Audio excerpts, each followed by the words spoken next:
Here it is. Qwerty Okay. and Here we Zoe, are they go. new kids in the room? Hey, Nani? I've been Qwerty? here a few times before, but Mm. Oh, yeah. hi, Zoe. I'm sorry. No, that's okay. Yeah. Zoe and QWERTY are the Yeah. two new kids in class today. Everybody Yeah. else is a long time regular. And here's Cam. He wants to jump up too. So for those who don't know, we meet twice a day. Click on the title of the room to see the schedule. And we've been doing this since about March or April, something like that. And so A long time in Clubhouse time. that's an eons in Clubhouse time, and it's a whole lot. It's this everybody on stage, and there will be 10 more people joining in the next 10 minutes who will join us on stage. That we meet every day, and then once in a while we get some brave new souls who want to jump up on stage too. And today we have Zoe and QWERTY. So let's start with a little self intros, if you would, ladies first, Zoe, and then QWERTY. Hey guys, well, I'm Zoe. I think I've been one time on stage before, but mostly just listening in the room. And I really love this room because as an artist, as an NFT artist, it gives a lot of perspective. But yeah, I live in the Netherlands. I used to live in Sweden also, born in South America. Right now into non-fungible tokens, but really into blockchain. So mostly learning about blockchain. My background is in fashion. But yeah, that's it for me. I don't know what else to tell. Cool. Thanks for having Sounds me. very You familiar. used to work at H&M. Yeah, I was a designer at H&M for a couple Nice. of years. Nice. Thank In you. Stockholm. Yes, head And you, office in Stockholm, huge. yeah, were you working out of the? What they have two large offices. The one kind of near Yes. Decentralized, and then the other one. Exact. Yeah, Decentrale is the bigger one. Across Yeah, the street is another one that's smaller. And when yeah, I left, they opened a new one for shoes. yeah, But yeah, it's really amazing. It's huge. It has everything in it, and it's great that it's around the corner. You all, of course, have the store itself, so you can yeah, always just go down and check the store. yeah. They have they have several stores just there near the HQ. Like Yeah. they have the men's store there, and they have the multiple stores right near the HQ. Yeah, and of course weekday and cheap Monday, but Yes, those offices are that absolutely most people don't know that H&M has several no. sister brands. You guys, they have a lot. Monkeys is also from H&M. Yeah, COS is H&M. They yeah, have a new one. I don't know if and they're COS, COS. Stories. Yeah. Stories Course also. is it? I thought Yes. Course is a Spanish Yeah. brand. No, Yes. COS is H&M. It's their kind of more premium brand. Yeah, I have it. I mean, we have it in Tokyo too. Yeah. I love it. Japanese love COS. Yeah. Yep. They have And do you know that? no kidding though. They have about 10 different sister brands that you think are not H&M, but they are. And they're Yeah. always creating new ones. Messi? I was just gonna add that they also have opened here a few years ago that they have a big manufacturing center here in Ethiopia, in the outskirts of where I live. Yeah. Okay. And now QWERTY, give us a little intro. Hello, everybody. Hey. My friends call me QWERTY. I'm a computer programmer. I'm with a focus on building distributed systems. Cool. I've been working as a computer programmer for over 20 years. But I only started doing distributed systems last year. And so currently I work remotely for a company in the UK out of Lagos, Nigeria. Oh, cool. And yeah, so I joined Clubhouse a few months ago, and I can't remember the exact date, but I think it's been so much fun. I think it's almost like I've been here forever. Awesome. June 25th. Welcome to Yeah. Tech News Around the World. Thank you. We'll, so I'm looking to connect with other like minds. Cool. Well, Mabwana is not here today, and Messi's here. She's out of Ethiopia. Mabwana is from Tanzania, although he jumps all over the place. We have Simon's from South Africa, but it'd be nice to have your Nigerian local perspective on some stuff. Oh yes. Which often comes up. And of course, is Twitter back already in Nigeria? Not yet, not officially, but of course, we're never left. Are they still planning to build the firewall? Well, the thing about Nigerian government is a lot of the rhetoric are mainly for political Posturing. direction. Mm-hmm. Yeah, I mean, the cost alone for building and running that is so much. I would rather do our voting system, put our voting system in place. So I don't see that happening. Okay. So sorry. Okay. And then there's another new person here with their hand up. Hurt Porter 3 or the third. Hello. Hello, sir. Hey, how are you? Real good, I've thanks. I've I've come here a lot and I've listened in the audience, but I've never really raised my hand to come up on stage. So it's a pleasure. Likewise. Glad to have you here. And then there's one other named MI. We got a whole bunch of new folks with their hands up today. MI. If I don't know if maybe you might need to jump out and back in, but let's get into it. And we'll we're going to go through the top most biggest news items of the moment, and then we will go through all of the tweets that everyone's tweeting in that everyone's doing around the clock, and I'm cherry picking out all the best ones that all the folks on stage and in the audience are sharing. But of course, if people are allowed to share, even if you didn't tweet it, you can jump up on stage and share a headline from your part of the world, professionally or geographically. Either way, that's what makes this magic work. With the power of Clubhouse is it gets all of these unique perspectives from all over. We're kind of geeks from all over, and it allows us to bring all of our combined various skill sets and perspectives to really try and figure out what's going on. So the biggest news story at this moment, happy Monday, August 30th, is from MacRumors.com, and they say that there's a particular there's always Apple news rumors going around, and MacRumors.com, no better place for rumors. And one of the rumors that's being reported, well, there's always rumors floating around, but this is a doozy. And the source of the rumor is one of the biggest Mac info leakers of all time, and with the best reputation, which is somebody named Kuo, who we assume must be working out of Shenzhen, somewhere near the Foxconn factory, because they have a rather surprisingly good record of knowing from a hardware perspective what Apple's cooking up. And the iPhone 13 is expected to happen on September 14th. And Kuo, who for many years has had a rather stellar record of providing very accurate predictions, is now saying that the iPhone 13 could support satellite communications.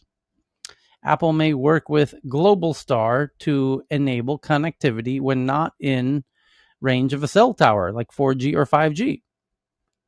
So this opens up connectivity globally, one assumes, once Globalstar has enough coverage of these low Earth orbit satellites.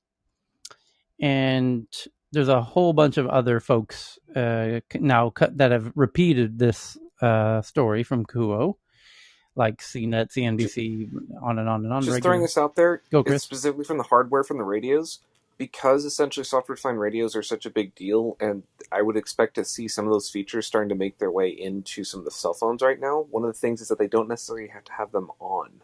Like, they could ship the hardware and then turn it on at some point in the future. It doesn't necessarily have to be like an immediate thing, and Apple does have a history of doing this where they'll ship functions or functionality, and they'll turn off with the software update later on once they basically have all the bugs kinked out. They did this with NFC. The NFC was built into the phone since iPhone 4, Forever. but they didn't turn it on until, 7, 8, 9. I found some great analysis. I tweeted out to Tech News from a guy who's an expert in wireless satellite communications. Tyler, if you want to take a look, it's like a 20 tweet storm, but it's basically saying it's not talking directly to satellites, but using a new radio band that has a hybrid satellite terrestrial function Yeah. Sort of like if you remember the spot watches that, if you were lost in the wilderness, you could press your watch and emergency services could locate you. So clearly there's something brewing, but it's not like obviously like a satellite service on your wrist. But anyway, the thread is really interesting. Something that a lot of people don't realize is we are only using a very, very, very tiny slice of what the electromagnetic spectrum says is possible to do physics-wise. It's not even that hard on the engineering. The thing that basically we've done is because we basically sell off spectrum like some sort of public resource, which is asinine. When we do this and make the government hundreds of billions of dollars for basically one spectrum auctions, what it does is it basically, not permanently, but it de facto basically slices off entire parts of what we can do on individual devices. If you basically did ultra wideband spectrum like military likes to play with when they're saying, "Hey, screw it, there's going to be a time when we just go nuts on this," it is astounding. Look like 100 to 1, 1,000 to 1, essentially like comparison ratios of speeds, bandwidth, etc. We're only tapping a small fraction of what the physics says we can do, but we're doing that Yeah. because that's the way the telecom industry partitioned out everything. If we ever basically are looking at a large tech upgrade all at once, I strongly suspect we're going to go back to reallocating the spectrum at some point in the future. But there's so much money tied up with that right now, and there's so few people in the world that understand how that spectrum works. It's not because it's that hard to study, it's just not favorable for people to do so. We're going to see a mass repartitioning of that at some point in the future just because of the physics. So in the spirit If of, you remember, oops, sorry, go ahead. I was going to say, in the spirit of full disclosure, I own 3 publicly traded stocks, and one of those is Global Star. Just so you kind of know what's up. Well, you've done well then, because the stock's up 60%, Charles. Yeah, it's been a pretty interesting situation, but basically, what's going on in the larger satellite space, and I'm an investor in Umbra, which is like the leading synthetic aperture radar company, is that everything on the planet is soon to be tracked using satellites. And so this is going to be a sort of trend you're going to continue to see over time. And the iPhones can actually still be tracked right now using satellite technology, but that's usually only available to like intelligence related customers.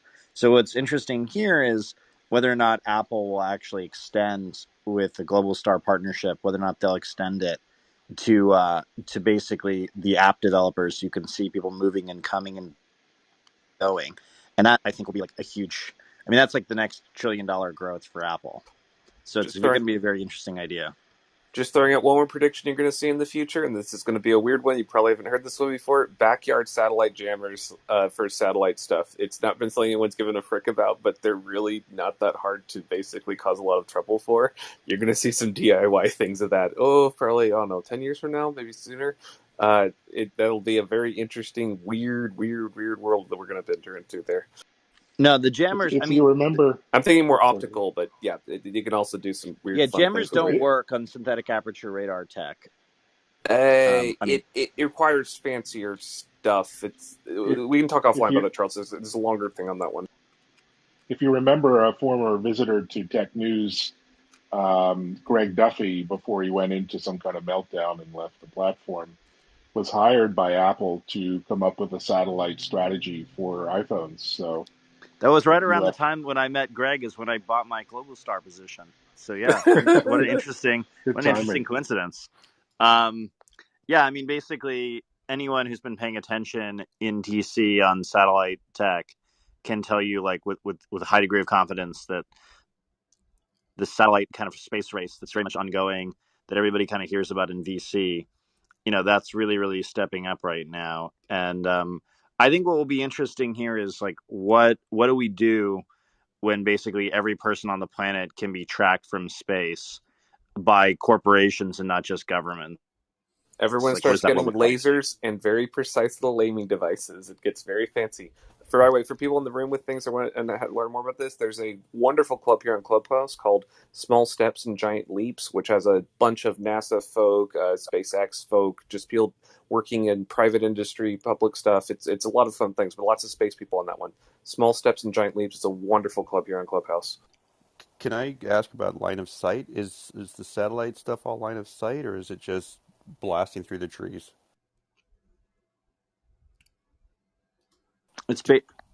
Well, so one, it depends on the satellite. So that's sort of like thing one. but no, it doesn't. You don't just need a line of sight. It's basically everyone's cell phone is essentially a two-way radio, and that's sort of how it works. It picks up the radio signals. Satellites aren't magic. The key thing is that even though most of them are very, very, very low power, just the fact that they have altitude and clean line of sight to most of the things that they're seeing makes it really, really nice for as a broadcast, either repeater or anything magic you want to do. Essentially, the thing that's important to remember is that as the launch capacity increases for the total number of devices in space, spectrum management becomes much, much, much more contentious.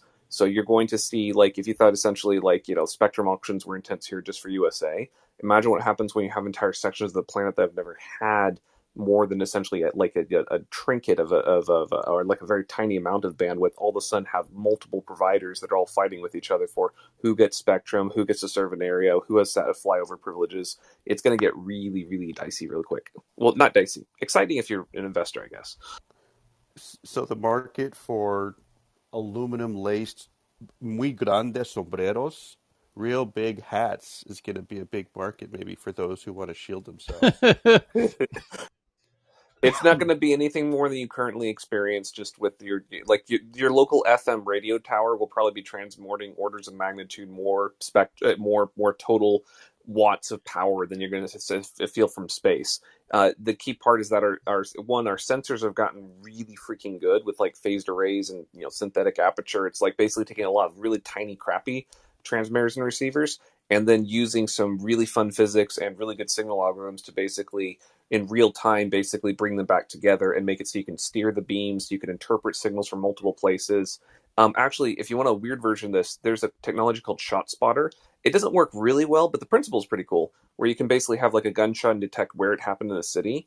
That same sort of technology in the acoustic spectrum, if you do that in the EM spectrum, you actually get like these cool things where you can detect from which direction beams are coming from. You have a version of this technology you actually have in your Alexa, where it's basically, in order to basically detect from who's speaking in the room, they actually have a directional microphone technology. A lot of the things that basically work in acoustics actually have analogs over in the EM spectrum. So it's a really fun subject. If people want to study that with things, I strongly recommend it. It's one of the more fun fields to study. And then about on the topic of iPhone 13, many people reporting what we're expecting. Just long story short, they're expecting it to be named iPhone 13 and that the sizes are nearly identical to the 4 iPhone 12s and a slightly faster processor as is normal every year. They upgrade the processor, a bit more battery, a bit better camera, notably stronger LiDAR support is expected. Our modern pantheon. It's like we got the Hermes, the Jupiter. It's like telephoto lens is what I'm looking for. At least the US ones will include an upgrade on the 5G chip or antenna and slightly better camera as always. But relatively, most experts are saying it's we're hitting diminishing returns with each new phone now as we're getting into the 13th. Always on display would be nice. It's always on display, but that's a function of the considerably larger battery, actually. So, other big news is number 2 is from Bloomberg. It says state media in China is restricting, Chinese state media says China is restricting online video gaming time of minors to 3 hours most weeks of the year, from 8 p.m. to 9 p.m. on Fridays, weekdays, and public holidays. The country is imposing its strictest limits yet on playtime. Beijing is waging a campaign to groom productive youths.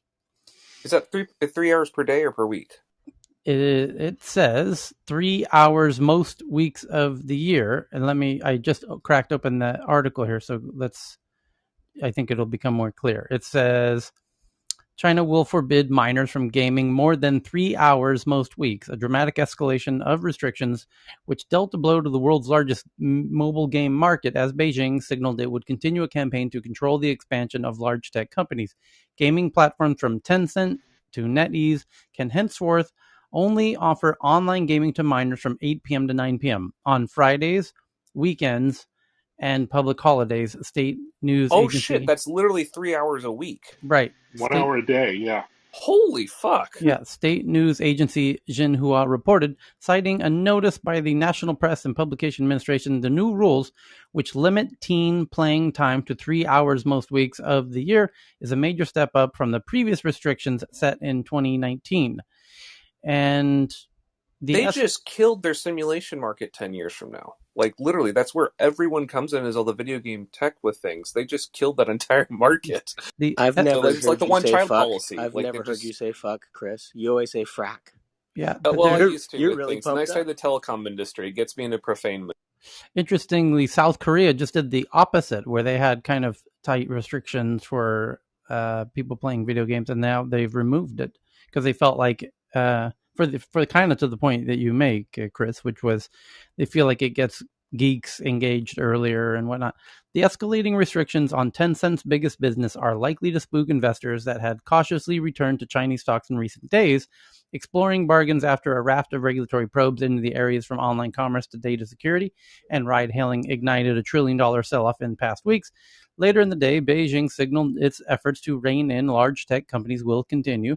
A top-level committee led by President Xi Jinping said that efforts made to prevent the disorderly expansion of some platform companies had been a success, while also vowing more transparency and predictability in setting policies, according to Xinhua. She also told the meeting that anti-monopoly policies were a requirement for improving China's economy.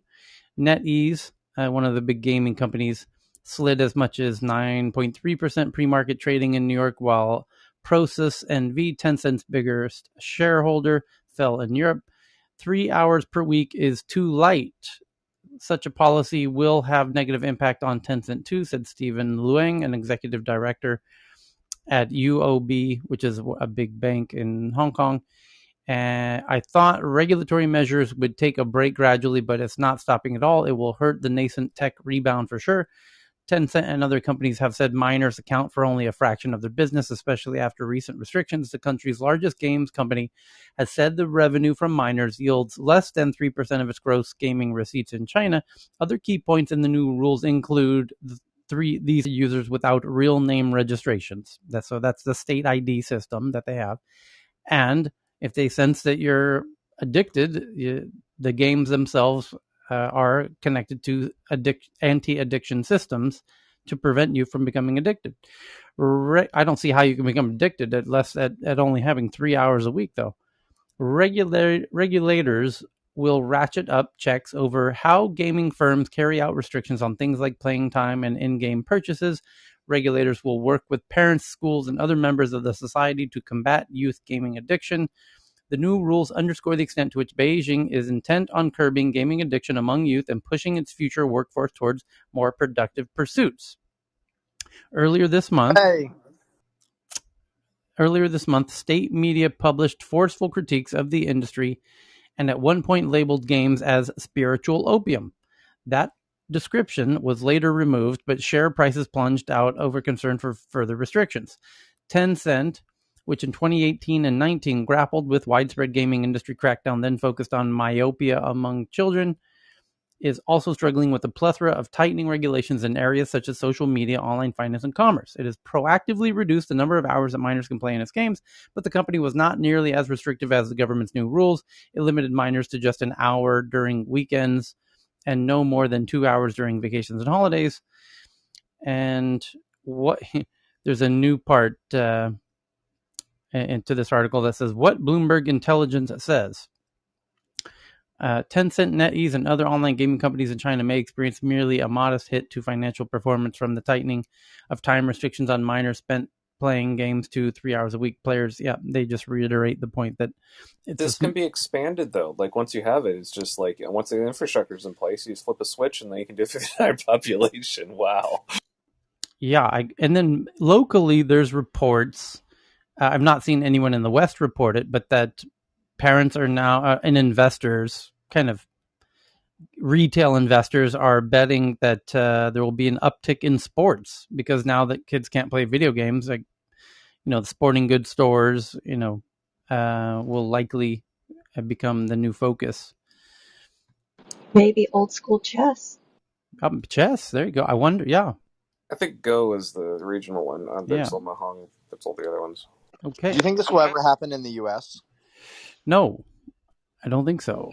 I mean, we're having enough trouble with like We freedoms of like we putting a piece of cloth on your face. You're going to basically interfere with people's video anytime their God-given right that's we been can't with us stop since people founding from fathers. drinking 64, a gallon of soda at 7-Eleven. So it's like Although the video games would be much easier to regulate, presumably, right? One could see through their technology much easier than one can sort of track people always wearing a face covering or, buying soda at the local store with cash, right? Okay, so I did some consulting with this on this thing. So one reason why China's video game infrastructure is easier to regulate, it goes back to like, all right, so just it's way flashback in time. One of the reasons why salt was historically one of the main things that governments would tax is because it's something that everyone needed, and you only had a small number of places that you basically could have it. And historically in China, that was actually one of the main things that led to their having large empires, was the fact that they could actually tax at one point. And same thing in the video game industry. 80% of like playtime hours are actually happening in in esports cafes.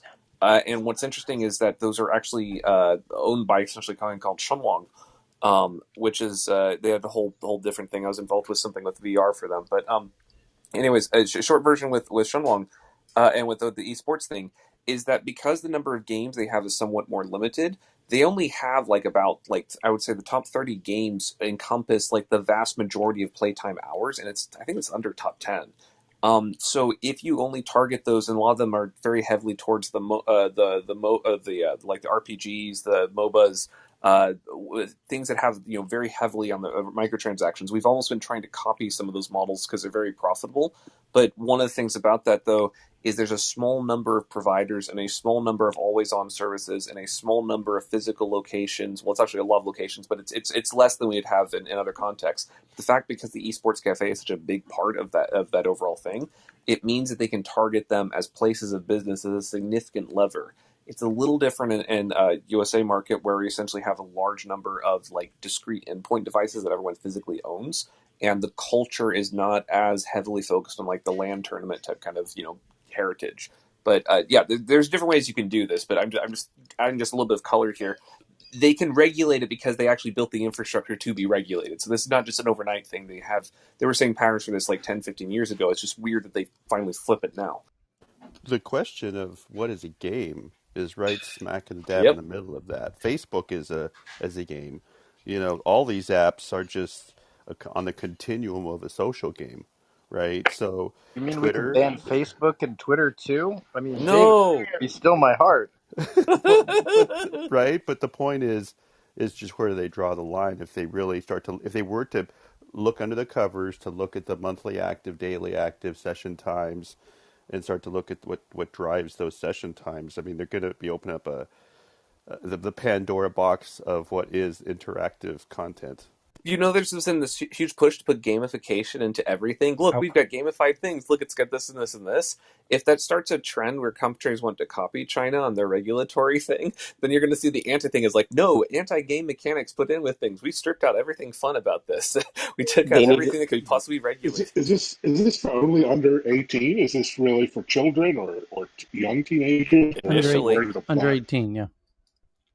they should gamify the G thoughts. They should make a game. they already have. It's a Whoever mandatory memorizes part all of essentially 19 it's the how you get fastest gets promoted points. essentially inside the Yeah. party. They've already done this. It's a big part of the app you. The social credit score. No, it's not just social circuit store. There's a literally like Xi Jinping daily thought that basically you're basically rewarded by how many hours of it you absorb per day, and literally it's required for party members, for teachers, and it's actually been a big problem because there aren't enough hours in the day to watch this much content that basically says Xi Jinping is awesome. So yeah, it's awesome. As Go ahead. sorry, one last point. I will tell you, as an old frickin' mothership Atari games person, I was the Beavis and Butthead product manager, a game that you never saw because we never decided to build it. But my point is this: after that, I kind of ran off and jumped back into tech. There is, as much as we in the West love the whole idea of freedom and freedom and freedom, there are certain individuals that are predisposed to addiction. And so, it'll be interesting to see how this journey goes for what China's trying to do. But there are people here that have kind of, I'm sure there's some stats that for certain populations that some kind of little nudge to get back into the real world might be helpful for them. So Paul Moser, from the tech journalist at the New York Times who covers Asia, says someday esports will get added to the Olympics and China's government will rethink this law. They can always claim Taiwan's wins. Ouch. Ouch, ouch, ouch. Okay, so the next the next headline is from Decrypt, which says Jack Dorsey and Mike Brock say that Square's new initiative called TBD is building a Bitcoin-centric decentralized exchange for digital assets. Square's Cash App is a popular way for people to buy and sell Bitcoin, but CEO Jack Dorsey's love for the leading cryptocurrency is immense, and the financial services firm plans to do a lot more in the space. And it's basically, as always, a bunch of tweets that journalists then have to repackage in the form of a blog post. But essentially, Square's new TBD division is working on a Bitcoin-centric decentralized exchange. The planned DEX or DEX, decentralized exchange, will be open source and permissionless, yet allow users to fund any wallet using fiat currency.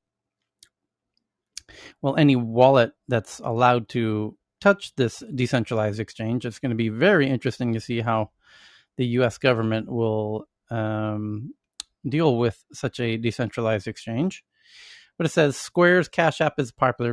Decentralized exchanges, DEX for short, DEX, based on other blockchains are well established. And TBD intends to make a fully permissionless decentralized exchange built around Bitcoin, however, to provide users a wide array of on-ramps for exchanging fiat currency for Bitcoin. We've determined TBD's direction, says Jack Dorsey. Help us build an open platform to create a decentralized exchange for Bitcoin. Jack Dorsey is also the CEO of Twitter, and he tweeted this today. Unlike Coinbase and Binance, for example, a DEX or DEX, decentralized exchange, has no centralized intermediary overseeing the token swaps. They happen directly between users, like P2P, peer-to-peer, like Napster was originally. That was peer-to-peer. No one's in control of, there's a platform, but the technology is peer-to-peer, and you're sending the files to each other, essentially. Pirate Bay is notoriously P2P as well. Notice many of the peer-to-peer apps that existed in 99, 2000, 2001, Napster essentially got sued out of existence, kind of shut down. So did the others. Daniel Ek, before he did Spotify, had one called PeakTorrent. Nicholas Zenstrom, before he did Skype, did one called Kazaa. Travis Kalanick at Uber did one called Scour.net out of UCLA. There were several. They all got shut down because governments and big companies don't like peer-to-peer, because essentially there's no they sued them and shut them down, whatever. Pirate Bay was a little bit different. They kind of stood their ground and said, you can come and try and shut us down, but it's going to run even if you incarcerate us and jail us. And that's exactly what happened. They were jailed. The platform still was running even while they were in jail. And so it still runs to this day as a peer-to-peer network that no one can really figure out how to shut down. With so much malware on it. Yes. And the way that they are describing setting up this DEX gives implications that they are planning to do something along those lines that will be very difficult for anyone to shut down. So it says Square's vision of Bitcoin DEX will apparently forge a different path. Dorsey linked to an extensive thread from Square's executive Mike Brock, TBD project lead, who detailed the potential path forward as they build the open source DEX. where he says on Twitter publicly, there's been a lot of speculation about what TBD is and isn't. Over the last few weeks, our team has been determining what needs to be determined. We wanted to finally share our direction, and we have some questions. We believe Bitcoin will be the native currency of the internet. While there are many projects to help make the internet more decentralized, our focus is solely on sound global monetary system for all. But including all requires a few pieces we think are missing. Brock points to both Cash App and Coinbase as centralized avenues for exchanging fiat currencies for Bitcoin, but suggests they have a number of issues and that global implementation varies. Ultimately, Square wants to create a service that enables users to fund any kind of Bitcoin wallet, even those not hosted by a centralized exchange or service using fiat currency. Dorsey himself is a Bitcoin maximalist, meaning he shuns all other cryptocurrencies as unimportant. So it's no surprise that Square aims to develop this project using only Bitcoin infrastructure. Brock calls out RSK, a smart contract platform secured by Bitcoin's blockchain, as a potential option here. But he also admitted that some pieces of the puzzle may require the use of other blockchains. The gaps need to be built. This may be too large, which would also have us consider other chains as a bridge.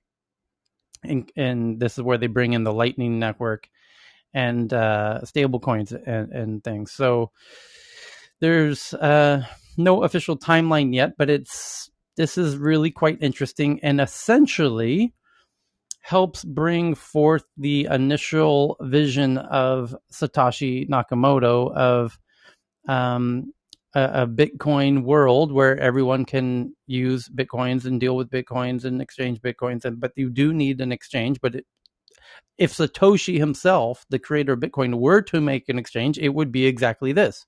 It would be a permissionless, custodianless, decentralized exchange, such as Jack here is proposing and now putting into action. So this could be one of the key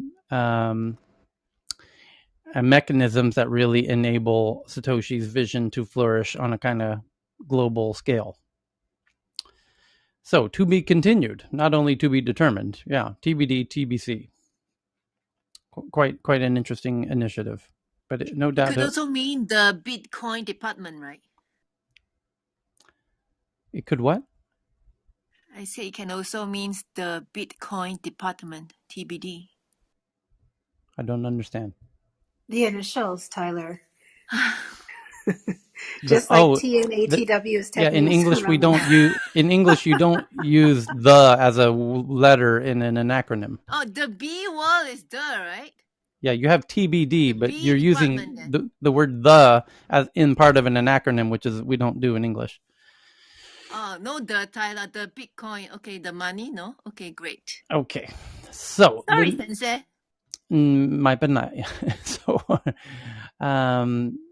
the next big article at this very moment is from Bloomberg's tech guru Mark Gurman, who's an Apple fanboy himself, says he has sources that Apple Watch Series 7 will get a flat-edged design with a slightly larger flat screen.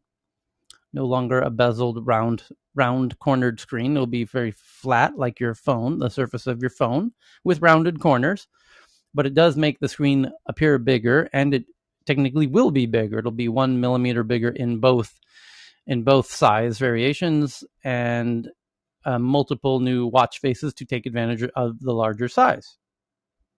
And so that is also now expected to be revealed at the upcoming annual event where they launch the iPhones, which again is expected September 14th on Tuesday. And then you'll be able to order the new iPhone on that Friday, which I believe is the 19th of September.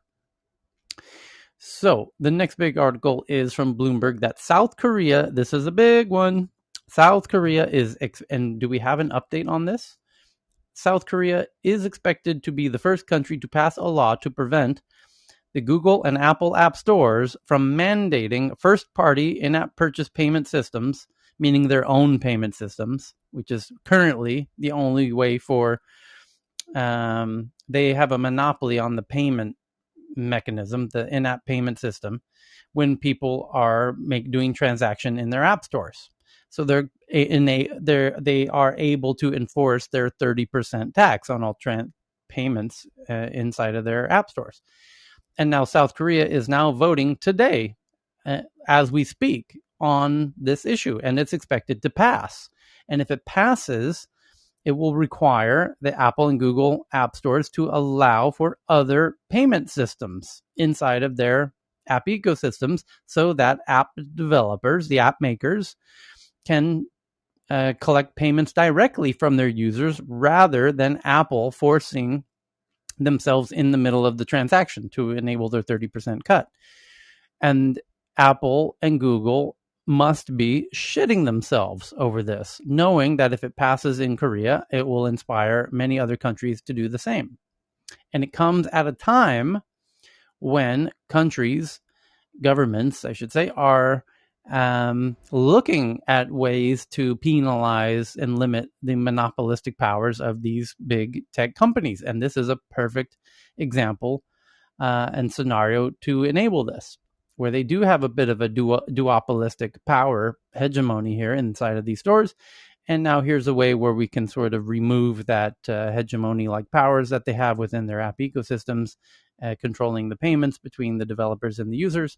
And now this would benefit all of the users. And it was revealed over the weekend, in the past 48 hours, the amount of money that the Google Play Store makes each year. And does somebody remember the numbers? Chris, does somebody remember the billions of dollars that the Google Play Store made in both? I think it was 20. I thought it was a lot more than that. 20 billion? I think so, just in fees. Yeah, and then their margin was like 80% that they keep. Yeah, they said it should only cost 6% to right. They're charging cover 30. all their charges. Right. Their real cost is 6%, but they're charging 30. I'm suddenly so the total quantity of money changing hands right there. I'm suddenly very concerned. Suddenly, if they're going to spend all the political points on just the App Store and leave all the other monopolies intact, that would be really concerning. If that's the play here. And then For the regulators, somebody tweeted about this article. Would love to see this open the floodgates for other countries to follow. Payments competition on app stores would probably cause another app boom. And indeed, the other countries are watching this, and they're going to wake up and realize, oh shit, why didn't we think of that? Korea is the third largest e-commerce in the world after United States and China. Just to put that in perspective, because it's one of the most networked countries on the planet. Mm-hmm. So the next big article is from the Wall Street Journal. It says, a look at social media stock pickers, many of whom generate more income from ad revenue than investment success, and how bullish advice brings more page views. Young investors are turning to a new generation of stock pickers, many without formal training, for advice. So I will tweet that one out to the Tech News Twitter account at TNATW so you can see who they are calling out here. Why do I think of Joe Camel right now?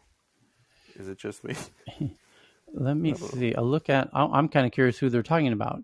It says a few years ago, Kevin Paffrath, the 29-year-old real estate broker and father of two who lives in Ventura, California, earned most of his income from commissions on home sales and kept up a side gig recording online videos about home buying. Today he's Meet Kevin, a YouTube influencer with 1.7 million subscribers. Most days he live streams on the platform for several hours, talking about the stock market and doling out investment advice in a rapid-fire, self-deprecating manner. He banters with commenters, hams it up with a silly British accent, and sips coffee in front of a wall in his home studio hung with brightly colored cartoon posters and a turquoise electric guitar.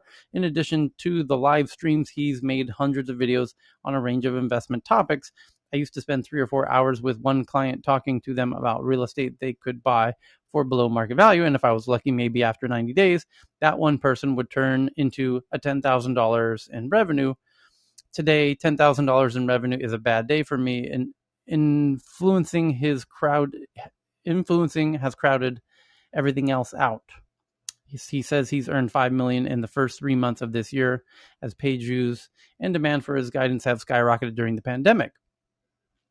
receipts he provided to the Wall Street Journal showing YouTube revenue payments confirm he has earned several $1 million a year in ad revenue alone.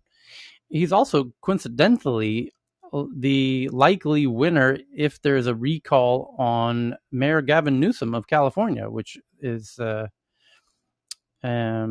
that whole shenanigans is underfoot. And if Gavin Newsom's recalled, this guy appears to be in the lead to take over as the governor of California. So what was the number I need to aim for an island in Thailand, Tyler? You think things are bad in California now? Let's wait till a YouTube influencer takes over as the governor of California. And he doesn't have a cool Austrian accent, so. So anyways. We got Faraz down in the audience too. Sorry. But I guess now we know who they are referring to in the headline of this article. The social media stars who move markets. Young investors are turning to a new generation of stock pickers, many without formal training, for advice. For these this will end well. This will end very well. Yeah. For these would-be Jim Cramers, staying popular means never criticizing a meme stock. Because that's the worst-case scenario is you piss off Wall Street bets. This sounds like a great template for governance. It sounds like a crazy movie script.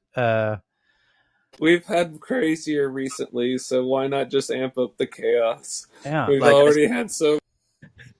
That dude walked out of that Iraqi Baghdad Bob came out, and reality left that same day.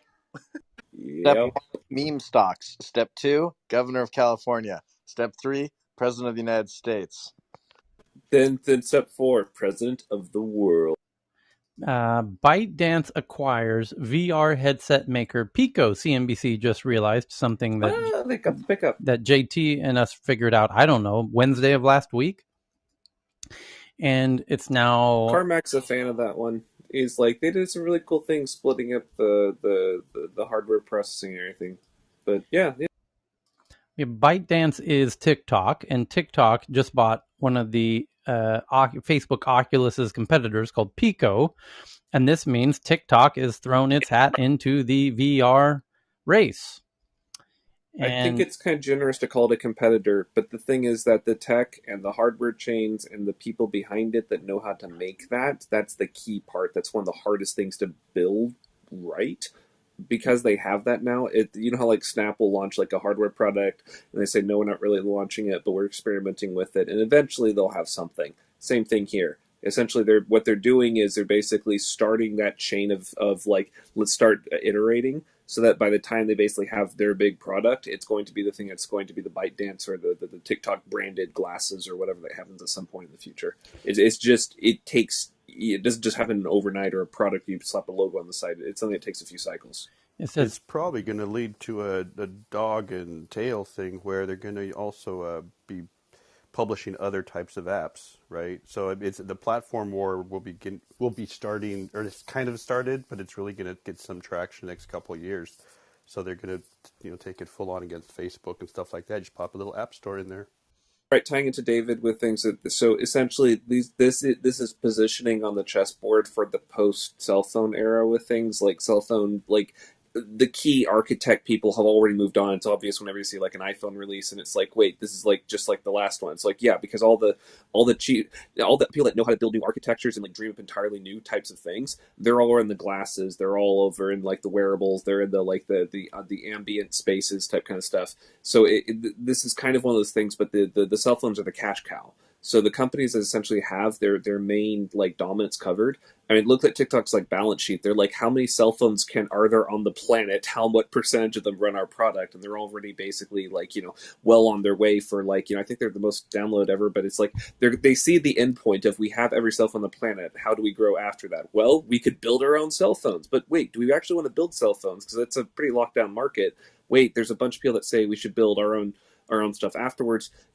Expect essentially if they survive for the next 3 to 4 years with all the crazy regulations and everything with stuff, they'll start saying after they do the Pico stuff, the Pico people will come in and take management positions and say, guys, we need to make our own chips. And then so there's a standard loop that would happens when the executives start talking to certain people. So it's not an overnight thing. You're going to see a process start to happen as the company starts basically developing for the post cell phone era. And they'll be competing with the other cell phone companies in China, right? Because they're basically a Chinese platform for the emergent AR VR. They can iterate fast. It says the CNBC article says Pico was the third largest VR headset maker globally in the first quarter of 2021, with shipments growing 45% over the past year. And for ByteDance, which found success with TikTok, and their Chinese version, the Pico acquisition makes a push into diversify its business. And then the best quote is the last one of the article. It says, "We are optimistic about the future of VR and its alignment with our mission," a ByteDance person said. So you can look forward to watching lots of silly dances in VR.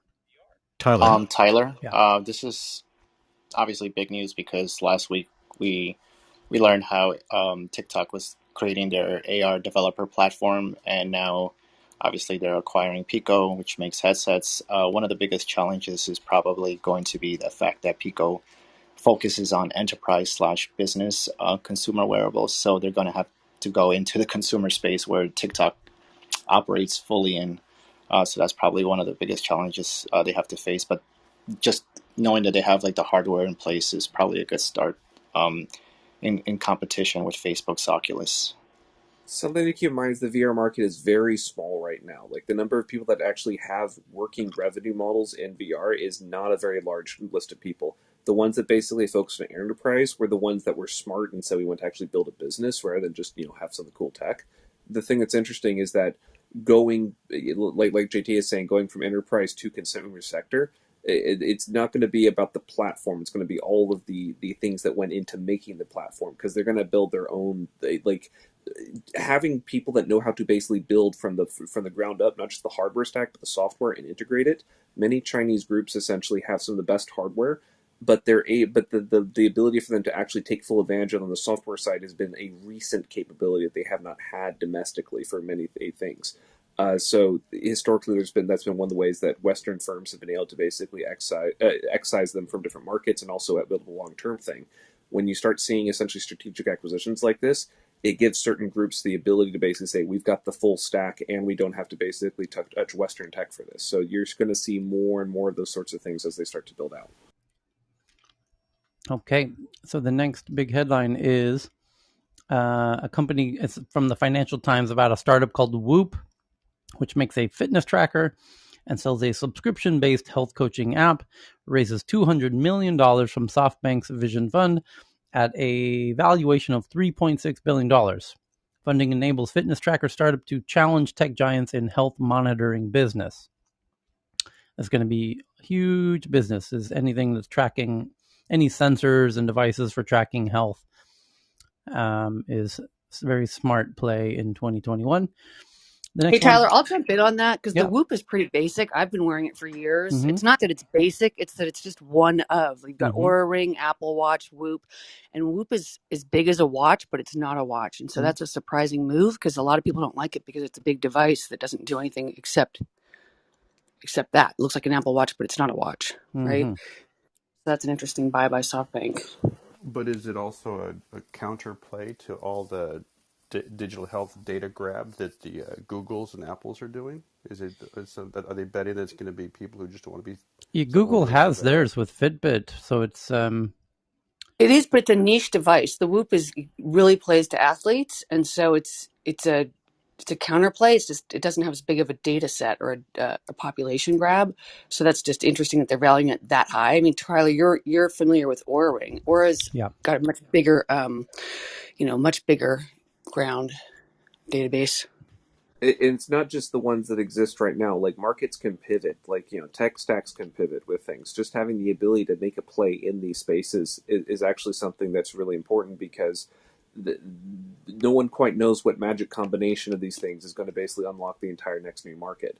But having at least people iterating in these spaces is something that's surprisingly hard to build teams that actually are profitable and have things at the scale required. If you already have paying users, they'll likely get the next version of whatever these things are. And so sometimes the access to that market is something that's considered to be more valuable than the tech itself or whatever the revenue is, because essentially the growth potential is the thing they value these things on. Well, the interesting one on these, like if I just differentiate between, like, say, Apple, like the difference, they're all collecting the exact same data. So my Oura Ring and my Whoop and all of these are collecting the exact same data. It's the algorithm and the way they present their, recommendations and their evaluations. So again, they definitely, I find it to be a very small user base that they bought for that valuation and price. Who knows what their plans are. And to Jennifer's point, though, I mean, Fitbit is going to be rejigging themselves along with Google's technologies, right? So because they said, I think a couple of days ago, they actually announced they're adding a new feature that's going to go against Whoops. I think they're going to take in more analysis about the sleep and activity level and try to compete with the Whoop market, basically. And with the Google's, the whole analytics and everything else, I'm sure they could actually pull that off. So definitely Google's not out. That's maybe why they actually made Fitbit their primary focus for health. Well, yeah, Google's got, so Whoop, they all capture the exact same data, Yeah. Heyman, but to your point, Google's going to have that back end of additional data that they can play across, right? So they can go that across with, you shopped for X last night and that's why you didn't sleep, whereas Whoop is just going to do it based on your, from your heart rate we can tell, or your HRV we can tell, right? They're going to have a lot more data sources to cross-reference. This One of the cool privacy things stuff is a big deal, though, right? I mean, so I think this is going to be another lane. And I worked at the company the company that had the technology for the Wiimote back in the day. I worked at that company, and they had like a really cool, like crazy double exit where they were acquired by a motion sensing company that was later acquired by this enterprise IoT company. So, I mean, there's a lane here where, for outside the over surveilled digital health ecosystems, these guys are on their way to being a unicorn and getting acquired possibly by some healthcare concern, kind of as a pure play, possibly. That's also a good point, because SoftBank and some of the other groups, essentially many VCs won't invest unless they already have like an exit kind of like already lined up as they can hit certain milestones. So that's one avenue. One thing to basically put out, anything that drinks in, as Tyler says, juicy data. There's actually something aside from just targeting advertising. Especially when we start talking about like sensor systems. One of the really cool things that's happened recently, and one of the reasons why these devices have gotten so cheap to the scale that you could put them on consumer stuff. I mean, it used to be like military grade tech, right? For like everything from the accelerometers and David had the role in making those available for consumers. There's things with like the temperature sensors, et cetera. Being able to make those on chip. One of the really cool breakthroughs they had was when they realized they don't need to use one really miracle great sensor. They could use a bunch of really, really, really crappy cheap sensors and then use fancy algorithms to combine them together. So that then they start integrating at the chip level, and it's great. One of the newest things you can do, though, is you can actually use those chips, and because you have them so cheap, you can actually use data algorithms that are trained on this. This is the newest technology. We're using these AI chips that essentially are designed for processing picking out dogs from photos and such. But instead of basically picturing out like the visual side, you can actually do this for any arbitrary sensor, where if you have better data sets to train on, like say you have let's say you have like 6 years of health monitoring across, let's say 10 million people essentially for like their daily, oxygenation of the blood tied with their heart rate, et cetera, et cetera. What you're able to do with that is train a better AI model, which will have a feedback mechanism where it's able to basically work off of crappier and crappier sensors because it knows what it's supposed to be seeing, which is able to run at faster speeds, lower amounts of inputs, et cetera, et cetera. And when you apply the trained model to those existing sensors or the same grade of sensors, you're able to basically get continuous performance improvements. Now, this is something that's really unique because when you start combining the software stack, the firmware, the sensors, the AI, and the hardware, and have them all working in concert together with all these AI chips coming out, it's going to lead to our sensors getting superpowers. One of the things that's fascinating is whenever you see essentially sensor systems, a big idea is this idea of noise versus signal versus noise. It's like the static on the radio versus the part of the signal you can pick out. Now, here's the thing that's amazing. noise is just uncharacterized signal. It's the signal you don't know where it comes from. The more sensor data you can plug in, eventually you can take out more and more of that noise and draw more and more sensor data from that, to the point where in the near future, we're going to have sensors that are able to basically be able to detect almost everything. Like, and Charles basically can probably tell you more about the long-term implications of that, and it gets fairly Let's not fun. even get into the sound part, right? I mean, let's not even go into the sound. Like, we know in the surveillance area, like, using sound to locate, gunshots or anything, but also in sound can be used for respiratory diagnosis, right? This has been going on for years. And we know the recent announcement with Apple and its AirPods possibly detecting some of the changes in our respiratory patterns and everything else. So again, to your point of noise, yeah, exactly. I mean, those are the things where all this powerful computing and analysis will work. And I think also, I recall, like, I mean, even Google's and Pixel phones, right? They actually, the photography on that is amazing, but they're only using like they're not using hardware. It's more software based, right? Yep, those well, they are using hardware, but the key part is not necessarily that the hardware has certain capabilities. It's the fact that it's designed in concert with the firmware, in concert with the AI, in concert with the software. So essentially, it's the ability to basically unite all of these together and create a unified tech stack. Normally, the way that we've set this up is we say the hardware gets shipped in from Intel or AMD, and then you've got certain layers of firmware and then some low-level stuff, and then no one touches that stuff. And now I've got our mid or high-level frameworks that we work with. When you can unite the entire team in one room and you say, okay, you're going to do the hardware stuff for the next release, you're going to do the firmware, and you're going to do the AI modules, you're able to basically get these order of magnitude improvements over all of your competitors, and that's a big deal. As these practices become more standardized and essentially spread throughout the industry, what you're going to see is essentially the same pace of speed that we're used to seeing in software with, oh, we got an update today. You're going to start seeing that with hardware releases, where where instead of basically, you update your phone every year or two, we're going to start seeing disposable devices start popping up everywhere, because these things are really freaking cheap to make if you design them that way. We've had a lot of ideas that we've experimented with, but this is one I see that's not necessarily inevitable, but with the way that supply chains are going, with the way that essentially all the investments are happening, and the way that essentially the order of magnitude improvements you can get with the sensor tech, etc., I see a world that's going to have a much more, rather than you carry a single device on you that's basically like a walking, talking, liability, essentially cybersecurity. What you're going to start seeing is more of an ambient computing and type of future, where you have small, cheap devices that cost pennies that you start putting all around in the environment, and it's more about being able to basically interface with any particular moment. Ambient computing is actually a really great. There's really good articles on it, really great Wikipedia pages. It's a great thing. I'd strongly recommend people look into it, because it's a very different future of what digital interfaces could look like. And one of the things, just tying this with the tech news around the world, is identity verification becomes even more important for that, to the point where is the ability for you to interact with these systems, because when any sensor endpoint can become your interface to the digital world, the metaverse, as it were, you're going to need to know who's basically interfacing at any point, because each sensor is going to need to basically log in, log out, but like microseconds of time. So anyways, crazy, weird, fun futures kind of happening down the pipeline. It's an area. Just one last point. It's Sensor Fusion. That company I mentioned, they had some really landmark patents. So this whole area has been laden with patents for a long time. Sensor Fusion is that category.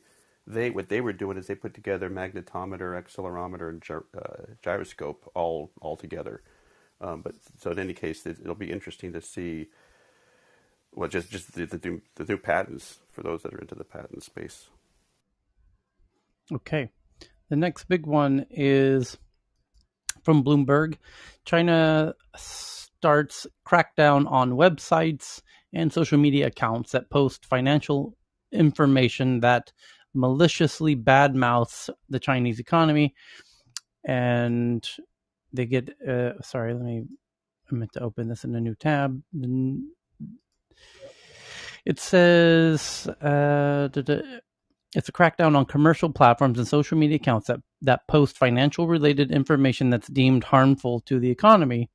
The initiative will focus on rectifying violations, including those that maliciously badmouth China's financial markets or falsely interpret domestic policies. Key words there: falsely interpret domestic policies. So if you assume that the domestic policy is meant to, is a power grab, that's a false interpretation of the domestic policy. The crackdown on EdTech is about fixing the birth rate, not about this, that, or whatever. So the point is, if you're in China's jurisdiction, you can now get yourself in some trouble about falsely interpreting domestic policies and economic data. The Cyberspace Administration of China said in a statement late Friday, those who republish foreign media reports or commentaries that falsely interpret domestic financial topics without taking a stance or making a judgment, meaning you don't even have to say anything. All you did was republish a Western media report. You yourself added no additional context, doesn't matter. It doesn't matter that you didn't have an opinion. You just are amplifying the reach of an existing Western publication, will also be targeted. Let me read that again, nice and slowly. The initiative will focus, including those that badmouth China's financial markets or falsely interpret domestic policies or economic data, those who republish foreign media reports or commentaries that falsely interpret domestic financial topics without taking a stance or making a judgment will also be targeted. So, if Bloomberg or CNN or any Western media runs an article that falsely interprets domestic policies and you retweet it, you republish the foreign media reports that falsely interpret domestic topics, just by retweeting it, you will also be targeted. Should I take it down now? Yeah, go ahead and take it down, Cheryl, because you're thinking, well, you know what? I'm not in China. I'm not Chinese. It doesn't affect me. Wrong. You're on Reddit. You're in Wrong. TikTok. Doesn't matter. It doesn't matter where, Chris, it turns out it doesn't matter where on planet Earth you happen to be. Because, as every Hong Konger knows, Hong Kongers believed they had, freedom of speech and weren't held to the same standards that their brothers and sisters in mainland China were held to. But it turns out that, in fact, they are. There was I'll tweet it out right now, the Hong Kong National Security Law. It's on Wikipedia. I'm tweeting it out for you now. And it states very clearly that this Hong Kong National Security Law, officially the Law of People's Republic of China on Safeguarding National Security, is a piece of national security legislation. It was passed June 30th, 2020 by the Mainland Standing Committee on the National People's Congress in the wake of intense pro-democracy protests in Hong Kong. Among others, the National Security Law establishes crimes of secession, subversion, terrorism, collusion with foreign organizations, the implementation of the law, authorities to surveil, detain, and search persons suspected under its provisions, and to require publishers, hosting services, internet service providers to block, remove, restrict content which the authorities determined to be in violation thereof. The law established an office outside of Hong Kong jurisdiction, and here's where it gets very concerning, as every Hong Konger knows. The controversial law has also garnered particular attention to its Article 38, which states that the law is applicable also to those who are not permanent residents of Hong Kong and to those who do not reside there. The provision has been interpreted by some as saying that it is applicable to every individual in the world, regardless of their location. So it doesn't matter who you are, where you live, nothing. Tyler? Yes. May I? Please do. There's multiple articles from multiple parts of the world coming out with different versions of that. So is that your personal view? This isn't an article. This is the Wikipedia page about the law that I just read. Oh, right. So the law so the article that's come out today, which I believe you're referring to, the law that you've read applies to Hong Kong, correct? No, the article that we were just reading is... No, the Wikipedia page that you just read. Yes. Right. The Now, in terms Wikipedia of the page article, is about the law of the People's Republic of China on safeguarding national security, which was sure, designed to silence Hong Kongers and take away their free speech. sure, understood. Now, this relates to the article that's come out today about individuals spreading news about China and agencies, etc., whether it Correct. be coming from any public news channel, so Correct. on and so forth. So there's multiple news channels that have reported different articles about that. The American news channels are saying it the way that you said it. I won't mention certain other states. I'm sure you understand why. That are saying it another way. The Southeast Asian papers are saying it another way. Certain instances, it sounds like it'll only apply to the Chinese within China. Right. Certain instances, it sounds like it applies to Chinese within and outside China. Certain instances, it sounds like it is the Chinese and Chinese allies. Certain instances, it sounds like it applies to everyone. Mm-hmm. So, is that your opinion, or is there a source that you're referring to where?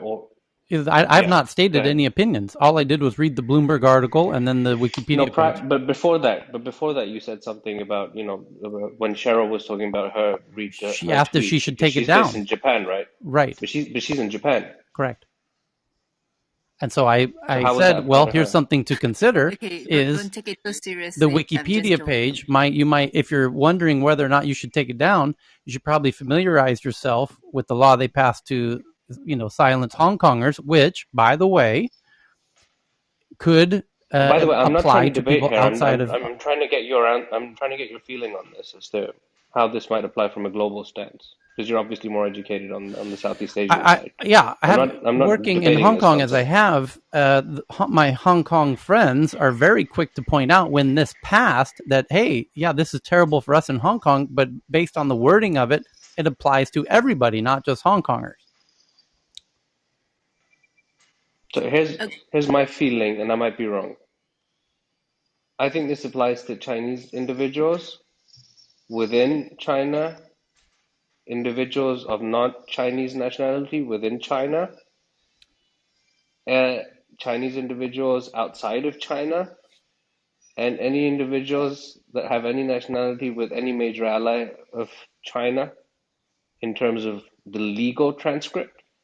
And then in terms of anyone they have access to, which is pretty much the entire world, I believe, unofficially it applies to everyone. I think that's the way that I would say it. I don't know if you agree with me on that Yeah, or not. I don't have an opinion, and I don't really care. All I'm saying is Hong Kongers are very quick to point out that, hey, you're next. And that's why they were starting to put up graffiti all around central Hong Kong, near Central Station, near the IFC Mall, that says, today's Hong Kong, tomorrow the world. Because the way that the national security law is written says it doesn't matter, it applies to all individuals globally. So that China's taking the perspective that if you're saying things that we don't like, we don't care where you are. And it's I believe, if you want to know my opinion, I think the reason that they did this was because Chinese, native born Chinese who were born in China, who don't live in China, they were going to school in the US or Europe or wherever. China wants to send a signal to them, hey, just because you're not here, we're still going to hold you accountable for anything you say outside. Right. But I Makes believe we total should also sense. care, because, and I'm not referring to myself, because I think certain of us are living in countries that have very corrupt legal structures. And as has been proven in the past, that the one particular state that we might be referring to can come after you in certain states. Yeah, so So I here's think we should be very careful. okay. Well, I don't think we should be careful at all. I think we should just read the Wikipedia page. It says the text of Can the we, law Tyler? drew strong criticism from 27 countries, mostly in the West, as well as Japan, prompting measures to put forward relaxed immigration laws for Hong Kong migrants by countries such as Australia, Canada, the UK, and the United States. The controversial law has garnered particular attention to its Article 38, which states that the law is applicable also to those who are not permanent residents of Hong Kong and to those who do not reside there, meaning Chinese Okay. people everywhere on the planet. So that's why they're no longer letting these people come into their countries. because they don't So want my the brother, responsibility. what I'm trying to say here is I'm not debating you. What I'm trying to say is, and I'll keep it very simple, and I'll leave it at that. Okay, what I'm saying is, if in this wide variety of group that we've managed that come to this stage purely because of the content that you generate, and that's amazing. We have a wide audience here. There's Pakistanis here. There's other states here. If people in Pakistan are going to start tweeting about China, trust me, the CPC is going to come after them. That's why I said we should be careful as to how we state this. And hence we should make it clear to them that if you're in there, be very careful. Well, I That's all think I'm saying here. that's up to them, though, right? They have to they have to make Amen. their own It's judgments. completely up to them, but Yeah. I think individuals like Tyler are much more educated than both you and I in this particular space to be able to make that decision, at least advise on a word of caution in terms of lesser developed states and in terms of corrupt states that have major alliances with a particular country that has the CPC present in a particular country and will come after you and destroy you in that particular country if you make a statement about them. I think unless you're part of the Belt and Road Initiative, right. I don't know that you're under much much concern. We're not slandering here, right? On this show, I mean, we're not slandering. That's I think the thing. people we're just reporting. First of all, Heyman, for some reason you don't get anything that I say. Even yesterday, something that I said that you weren't understanding. Sorry, in the health when Fraz? You're not understanding what I'm saying. I'm not talking about slander here. I'm talking about sorry, something yesterday. else. I'm not sure what you meant by yesterday. Sorry. You're talking about. There was another instance like this in health news. Every time I speak, you have a thing where you want to speak up. So just give me a second here to speak directly to Tyler. Let me speak directly to Tyler. Sorry, Tyler, you were saying something. Yeah, I was saying, my sense is that most of the people of the world outside of China are not familiar with the national security law. Hong Kongers are intimately familiar with it because it took away their freedom of speech. So every Hong Konger is intimately familiar with it.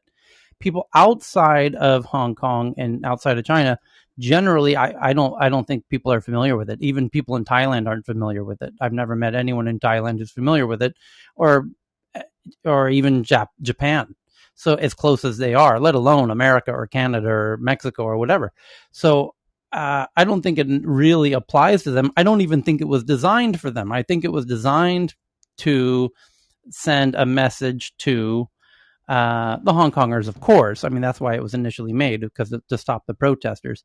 But it also sends a signal to Chinese folks living abroad everywhere that they're still going to be held responsible for anything that they do, even if they're living in Canada or America or wherever. They are likely very familiar with it. So when they come home, and we're seeing reports, there was one last week of somebody who was being forced to come home and address charges, or their mother or grandmother, I forget which, will not be receiving the kidney dialysis that they need to stay alive. Yep, they have strings attached.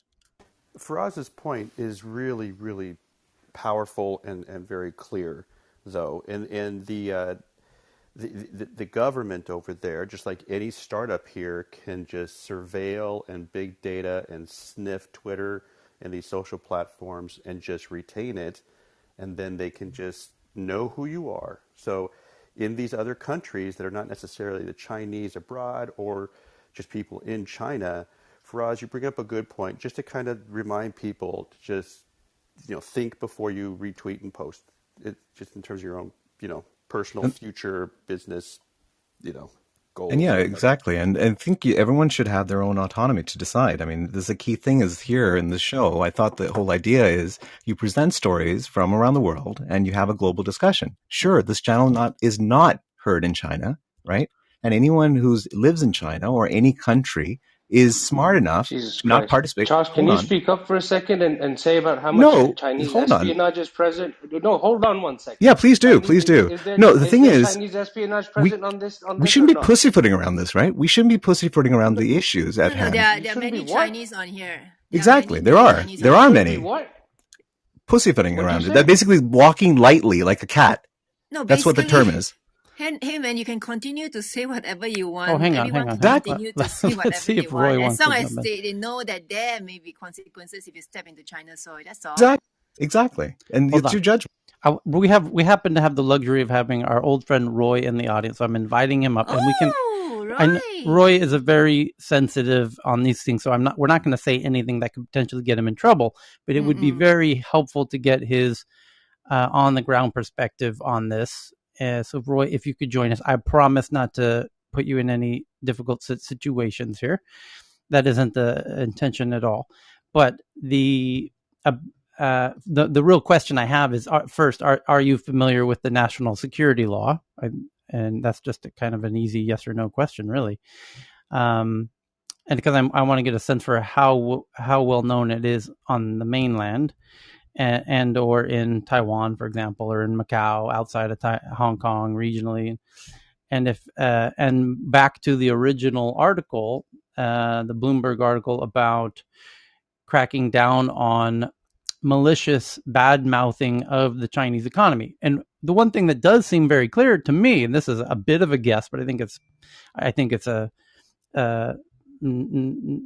pretty simple, straightforward situation, which is we have seen, and I've called them out, of even Bloomberg itself, where they were totally misunderstanding and kind of implying, there's a whole about it, the party's over in China for investors. Everyone's got to leave China. Game over. There's no, tech investment is just getting totally disrupted and killed there, and the government's just on a rampage and wiping out big tech, and so investors are fleeing and never coming back, and blah blah blah. And I think, being that isn't really accurately what's really going on, I think the government is like, hey, you can't say that. That's not what's going on. That's not what we're doing. We're not just totally killing our golden goose of tech. That's not what this is about. We're trying to make really sound policies for the long-term future.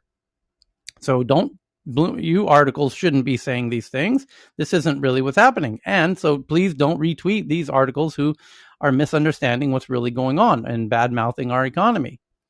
So they don't want to see people reposting uninformed articles from the West who don't understand what's really driving these tech crackdowns, because the tech crackdowns aren't meant to really financially they're not trying to financially sabotage themselves as a country. Clearly they're not doing that.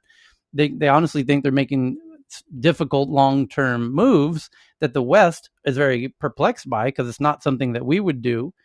And they don't want to have these types of articles spread. And I can see how some people in mainland China who are not fans of the government, might feel like, well, here's a way to show that the CCP isn't making all the brightest choices. Here's what the West is saying. And they're saying, no, we don't want you to repeat what the West is saying. We disagree with it, and we're going to punish you if you do repeat what these misinformed articles in the West are saying. I think it's pretty much as simple as that. And that's why I said, when Bloomberg is saying, why is China cracking down on EdTech? As if they don't know. If you talk to people locally, everyone seems to agree it's about the declining birth rate. Charles has an interesting theory about kind of mafia money laundering. But either way, it's not what it appears to be at face value, which is we hate edtechs. Well, no, they actually have a real motive, whether it's Charles or the birth rate or some combination of both. They have some actual real reason why they're doing it. And Bloomberg saying, it's just a matter of like punishing tech companies. It's not really meant to. That's not what it's about. It is hurtful to the ed tech companies, but it's for a greater good long term from the government's perspective. And that's why they don't want to see those misinformed Bloomberg articles get retweeted or reposted. I can understand that. I called out Bloomberg too. Yep. on those articles. Yeah, I mean, I'm no fan of. We've got just one moment. We are trying to get on top of the retweeting of misinformation on the vaccine. So I mean, fair point. So there is a need. There is in any culture there is a percentage of misfits and evil people, right, or what have you. So. I think a piece of background information that might be a little bit informative, at least contextually, is that in the early noughts, China objected, like through official channels, about Caltech hosting a discussion around Tibet, if I remember correctly. And there was actually back and forth about whether the event could go on. Eventually, Caltech stood up. But I mean, this is, in that context, you got to wonder how broadly they could interpret this. Either they're interpreting it presently or might interpret it in the future.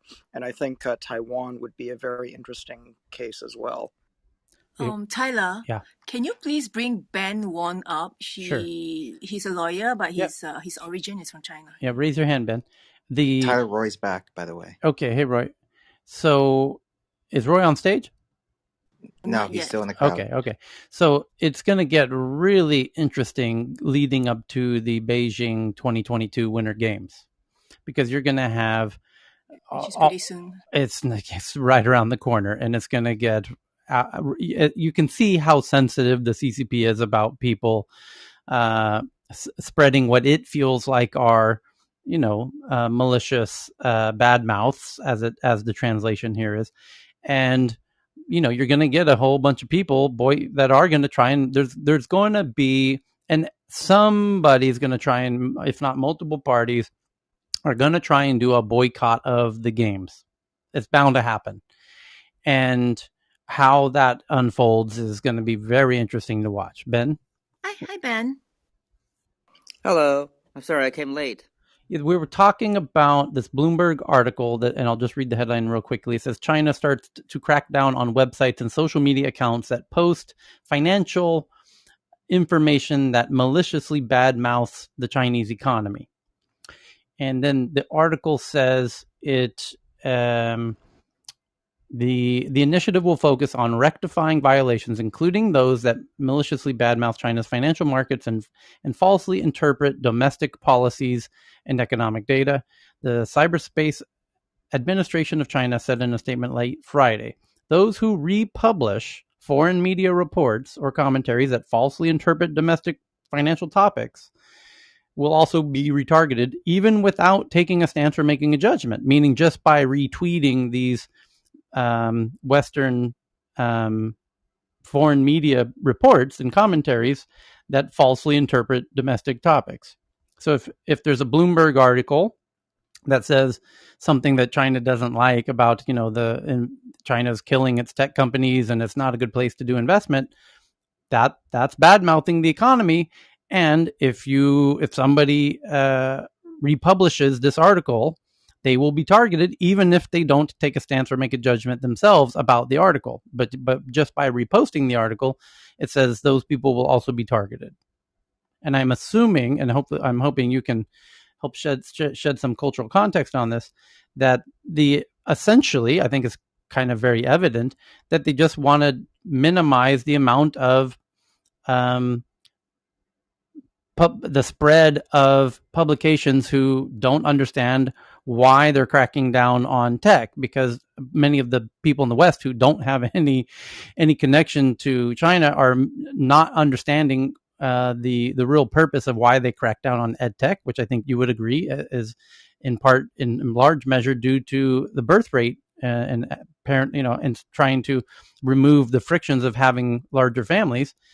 And yet Bloomberg and others seem to totally misunderstand what the whole, what's going down, what's happening with the tech, the crackdowns on tech, and we had one earlier today. They just today, in the past few hours, have a new tighter restrictions around playing video games. They're reducing the hours of video games, which again I think is they're trying to make a healthier next generation of Chinese citizens and workers, and they don't want people addicted to video games and to really bad content on TikTok. That was another article last week about they want control of the algorithms on TikTok because they don't want people being addicted to video games and shitty dance videos and celebrity gossip and all that kind of stuff.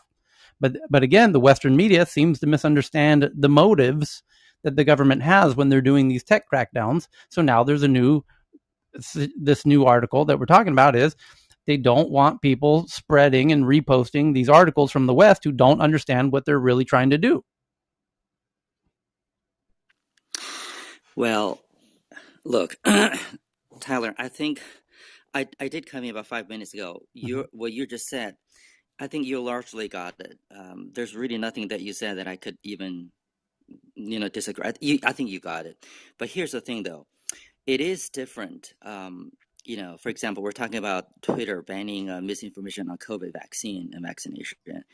To those of us in the West, it's different. I mean, I think it's different as well. I would think that it's rather more acceptable to me for Twitter what Twitter's doing based on the solid scientific data. And it's really not that nice that China is doing that to these financial information reporting. Especially, there's really no commentary, like you're saying. If I were a Chinese citizen, I would just basically passing information along, and especially it's really with respect to financial information. I'm not really hurting anybody by tweeting horrible information by encouraging people not to go do this and do that. But having said that, I think it is different. I'll give you a quick example. Some of the things that we think is kind of weird and odd, it maybe is not what we thought it was going to be that bad. I'll give you a very live example using my personal experience when I was working in China. Large international companies that are operating in China was punished for this.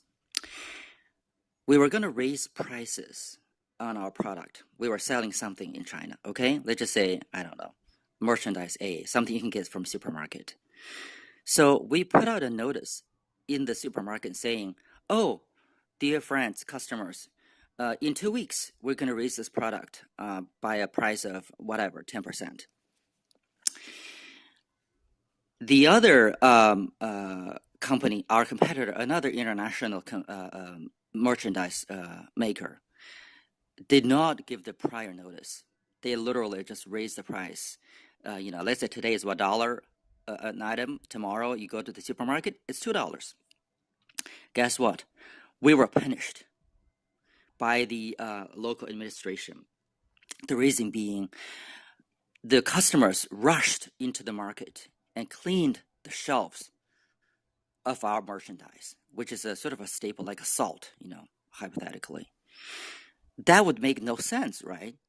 Because we made the decision, wanted to be more courteous, to be nice, just so we can give advance notice to customers we're going to be raising prices. And that's usually how we do it in the West, right? But it was different in China because it caused panicking buying. People, the consumers wanted to save money, and it disrupted the quote unquote the normal operation of the supermarket. So it's almost like exactly opposite as what our competitor did, because they didn't give any notice, which was really bad. Why would you do that, right? You wouldn't do it in the West. Yet, because the consumers went to the market and goes, oh, it's higher price. Okay, too late. So I give you that example is that when we are commenting on some of the Chinese policies, for example, on cracking down the so-called internet companies, certainly we would think, oh my God, that's a horrible action. But if you look beyond it, it's actually a way of the local government trying to establish a certain order utilizing Western system such as antitrust. And their goal is to establish the society so that the tech companies are not gaining so much power of controlling the behavior and even the economy, such as credit systems, such as 1, 2, 3, 4, whatever. We've talked about this in this room before. So I guess I could say there's really a lot more to say, but it gets a bit more complicated. And in general, I just think, Tyler, you're being the room host. I think you largely get it. I don't comment on which side you stand on politics or whatever.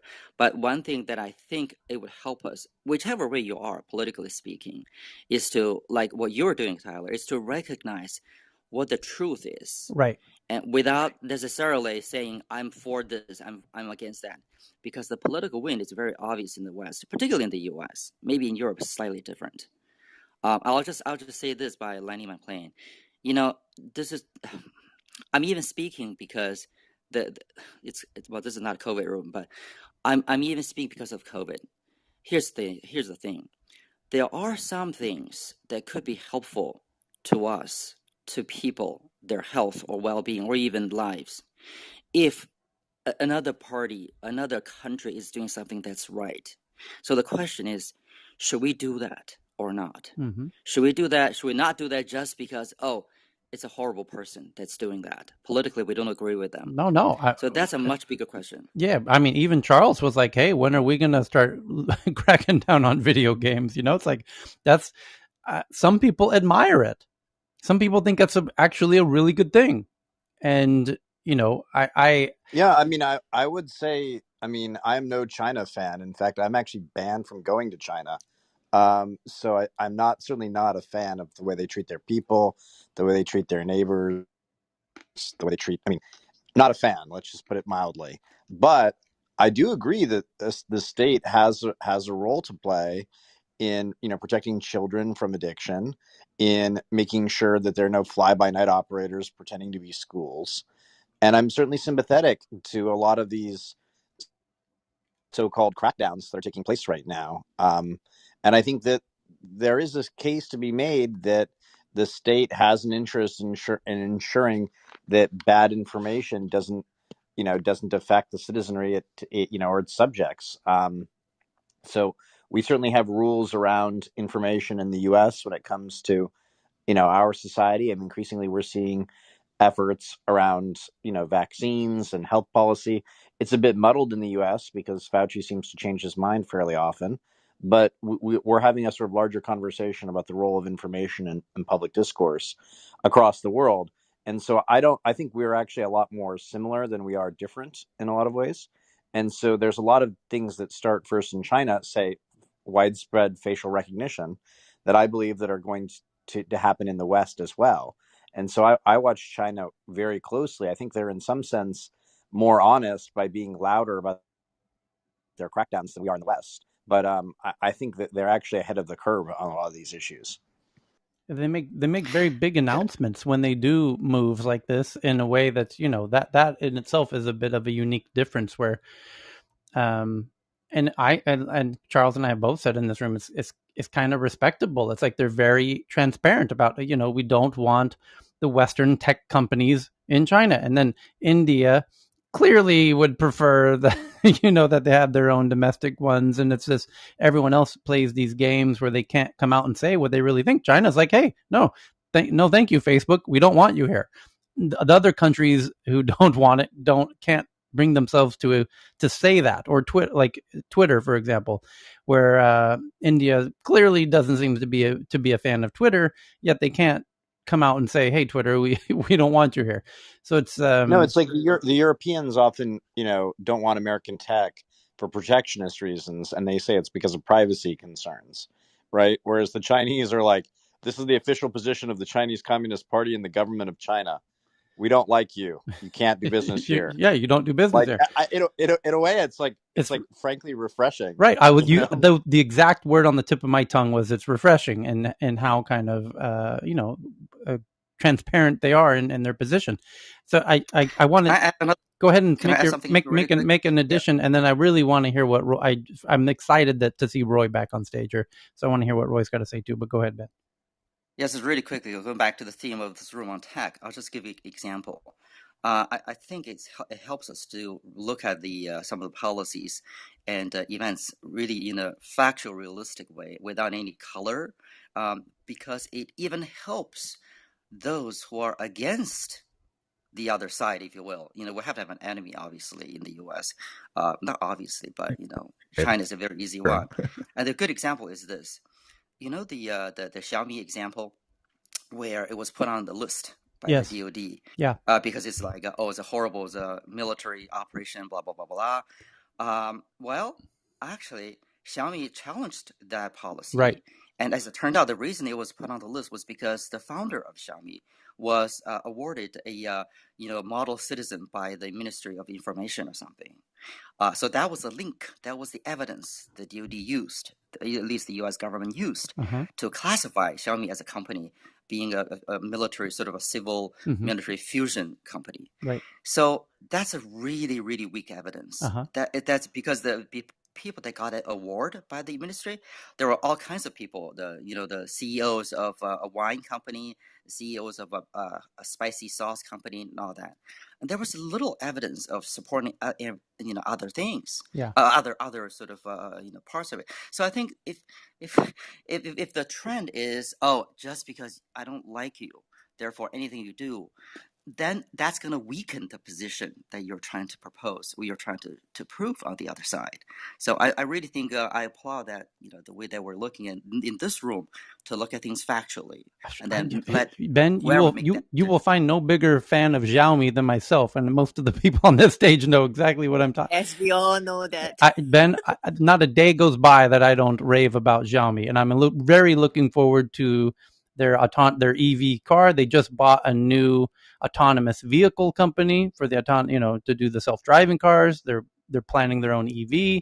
I will buy their EV, and they also now just came out with their own dog robot. I'm already watching the YouTube videos of now that people are reviewing it. I'm a huge fan of Xiaomi, and they just became the #1 smartphone manufacturer in the world. They just passed Samsung and everybody else to be in the past 2 months. They outsold everybody. So, and which I predicted this, and it'll be a long time before they lose that spot. They just have the price versus what they offer is just truly unbelievable. Roy, welcome back. It's been way too long. First, where in the world are you? Last we talked, you were in Chengdu, I recall. Should be Germany right now. I am in Germany right now. You know what exactly I'm gonna say? I miss you guys, and we miss you, Roy. We miss you. You're so close, Roy. I saw so many people on stage who are my favorite Clubhouse people in the old days, and I was like, okay, I just want to say I miss you all, and Lakeisha, Sherry, Tyler, Anna Mary, Jennifer, oh my God, Jay, and you hear my excitement. Yeah. And the next thing I want to say is I want to hear more tech news. Okay. And then the next news comes up, it's okay, let me read an article from Bloomberg or China. I was let me get back to the audience here. Yeah. But you guys know I don't talk about politics on Clubhouse. That's just my bottom line. And I love talk about doing business in China, investing, and mindfulness. Yeah. So my 2 cents I just want to share is I also shared an article which I recently came across. If you PTR, I put on my profile picture, and I think it's a great article. I can't assess it's biased or not, but it's just really good. It covers a lot of topic on the recent, smash and tech industry breakdown and ed tech, and there's just so much going on. And I personally, I'm Chinese. I was born and raised in China. I moved to US, and now I'm in Europe. I'm also processing all the information and just trying to understand it. And just to have one comment on the ed tech, I think Tyler, you mentioned that one of the theory that China is taking down ed tech is because of the birth control of the new generation. Birth rate, yeah. And I actually read a couple of theories behind the whole industry as well. And I think birth control is just one of them. And I think there are a couple of more interesting ones. And I'm not going to share here today just to, cut everyone's, just to minimize my time, but I'm happy to, share when we have a private conversation or anyone who is interested, because I really think we could look at these sensitive topics from all angles and trying just to put all the pieces together in order to understand these issues holistically and as well as singularly. And I think that's what I'm trying to do here, just provide a different perspective and something I'm excited to share is I'm also working on new projects, and well, hopefully everyone is enjoy your summer. And Germany has been raining the whole week, so not fun. But I also realized I just had so much fun when I joined Clubhouse in the early days this year, and I just, I miss you guys. So I'm also trying to work on new projects and just share more business perspective of doing business in China and investment, and trying to get more people to share their stories and their perspectives who, lived in China, who left China, and who, like China, or, have a different opinion about it. Yeah. But yeah, stay tuned. And I have to say, I'm going to come back more often to listen because, I just missed part of your daily show, and I've learned so much. And if there anything that I can help, that I can, share my own perspective and help everyone to understand more or better, I'm happy to do so. So, but thanks for having me today. Yes. And Well, I'm just gonna listen. hopefully you're doing more rooms again. And for it's a real benefit to people who use Clubhouse. To your rooms are in a fantastic way to China learn speak. about China and how to do business in China. And it's one of the best rooms that Clubhouse has. I have very fond Thank memories. So I you. hope you bring those Thank back. you. Yeah. Thanks everyone for supporting me, and also, having such wonderful time on Clubhouse. And yeah, for everyone who is listening, Taylor's room is the best. And every single day I try to join.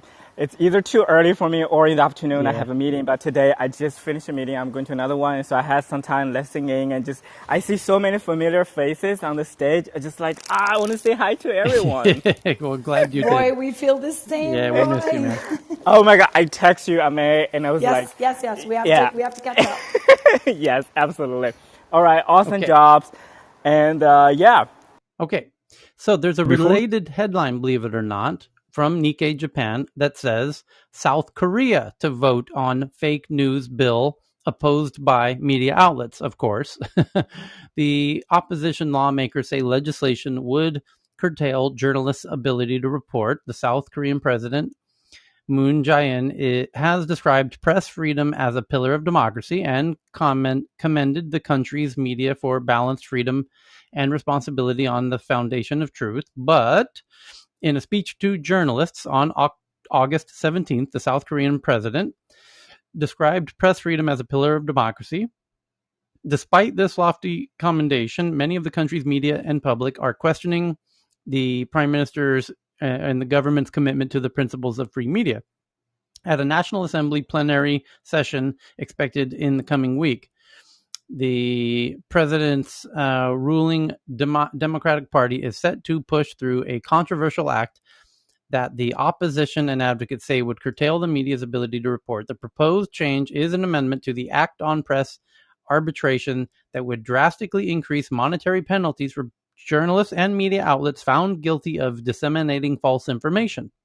The proposal targets so-called fake news that is spread deliberately or is a gross mischaracterization of the truth. If found guilty, news outlets would be required to issue retractions and work to delete articles deemed incorrect from news aggregators. The ruling party, which holds enough seats in the legislature to push through the bill without votes from the opposition, argues that the legislation is necessary to give people and institutions a mechanism to counter false or misleading reports that appear online and can harm their reputations.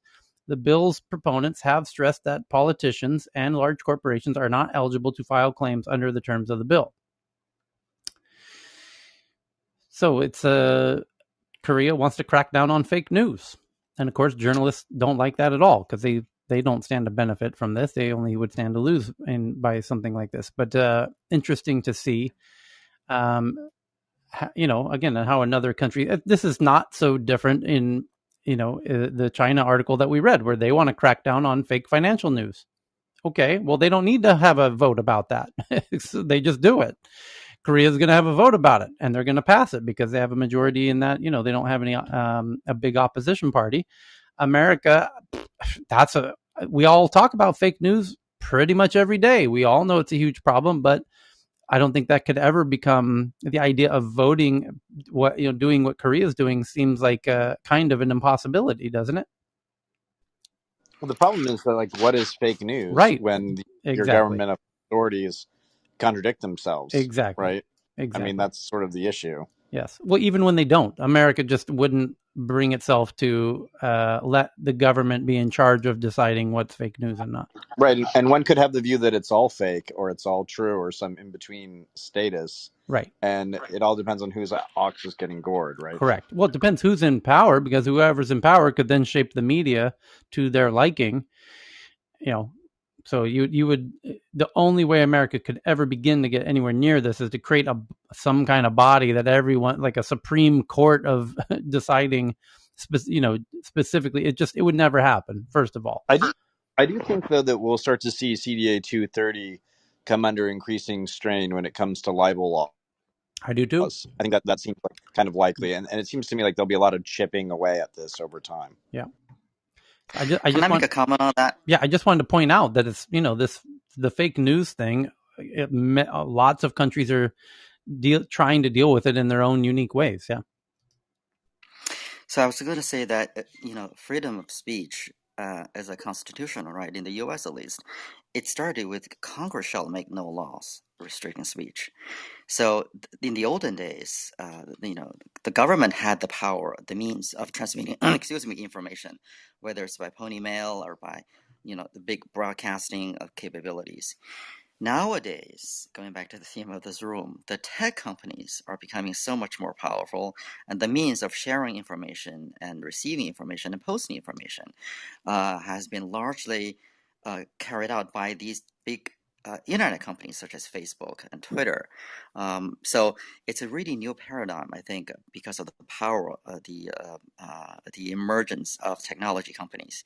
And we're seeing that in the US, and we're seeing that in China, and we're seeing that now in South Korea. So this is really a new issue. It goes to show technology's development when it's so fast. The law is really lagging behind it. And again, somewhat blockchain is another sort of potential example. You're governed, of course, by your technologies, right? And the speed with which the government can control technologies ultimately dictates the form of government you'll have. So, you look at things like the telegraph, the radio, they all go through this, the internet, they all go through this sort of like liberationist period where everyone thinks the technology is going to free everyone, but they ultimately always end up getting, essentially taken over by state control. And one could make the case that that's sort of what's happening now, where the Biden administration and others are sort of cracking down on Facebook and other platforms by basically telling them they need to do a better job of dealing with misinformation, or the government will itself. It's the media coupled with the technology, right? And now in the social media context, everybody produces media. Absolutely anybody with a phone and a Twitter account can either create or retweet and add fuel to these messages that are anti-science, anti-establishment in this case.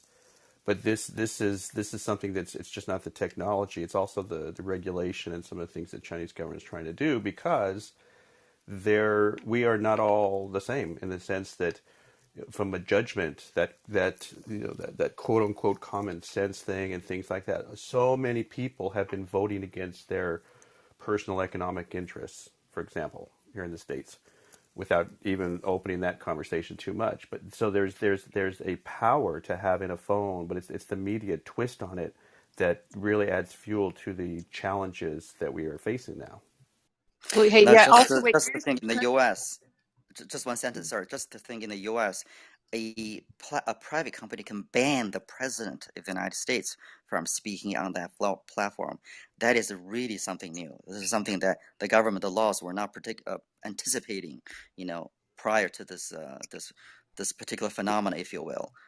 So that's something to think about. Yeah. Well, also though, to add in there, you guys, look, these tech companies are big enough that they're basically considered nation states, right? In certain ways, because of the way they do control society and information. And so Section 230 was developed because the idea is that they couldn't control every little piece of content that got on their site. They wouldn't be able, you can't hold them eBay liable if someone posts, fake Tiffany jewelry or something, or people, what every single person is saying. However, they do have algorithms, and they do use quote, what are reasonable protections to monitor this? And people can go down that rat hole. It's exponentially difficult. And as we allude here, what offends one person may not offend another. It depends on context, et cetera, et cetera. What is fake, what is irrelevant. But the other one is that they do have affirmative powers here that they're using, or proactive powers, which are they are using algorithms to amplify a lot of this fake news because it keeps eyes on page, and that's their capitalistic goal, right? So you can look at it and go, they're not a neutral platform that shouldn't be held liable. They're actually promoting all of this. Yeah, So, or and amplifying it, to right? to Jennifer's point, like you can't make the argument on the one hand that ads are effective on Facebook or Twitter, and then on the other hand make the argument that misinformation is not simultaneously effective, right? It sort of cuts across their very business model, and I think that's why we're starting to see a lot of countries start to crack down on these social media platforms. And I, for one, I agree with Ben. I mean, I don't want to see a situation where our political rulers aren't ultimately in control of our systems, and there'll be times in which that's Trump or Biden or whatever. And I think it depends an awful lot on like where you sit politically.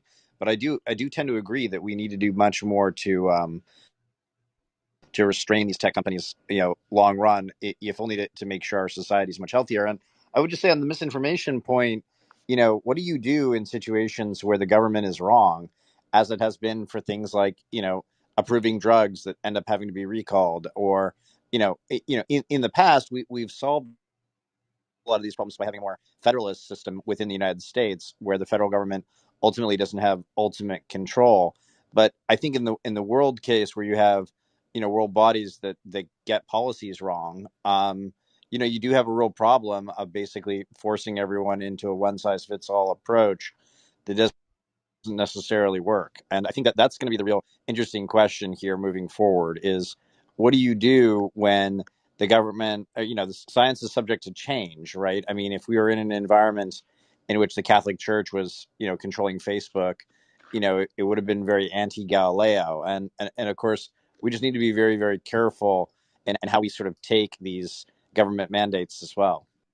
Okay. Well, again, to take the 90s and bring it back into the current lens, though, you used to have webmasters and people that would moderate the freaking content. So it's also just a disregard for the pushing the cost of your business back onto the business rather than let it just run amok just for whatever rationalizational context, right? David, So you're looking at like you're looking at a I know. one channel there, and then that's true. It's just more challenging than people think. So people, and to Charles, to your comment of regulating them, I don't think you can, because I think this is so, I mean, I think that's one aspect. You might be able to regulate parts of it, but this is all so complicated and nuanced. Again, there's just so many factors. And to your point on government, approving drugs that have to be recalled, maybe at the time it made it through whatever the standards were that we've developed, but it wasn't, they weren't perfect standards.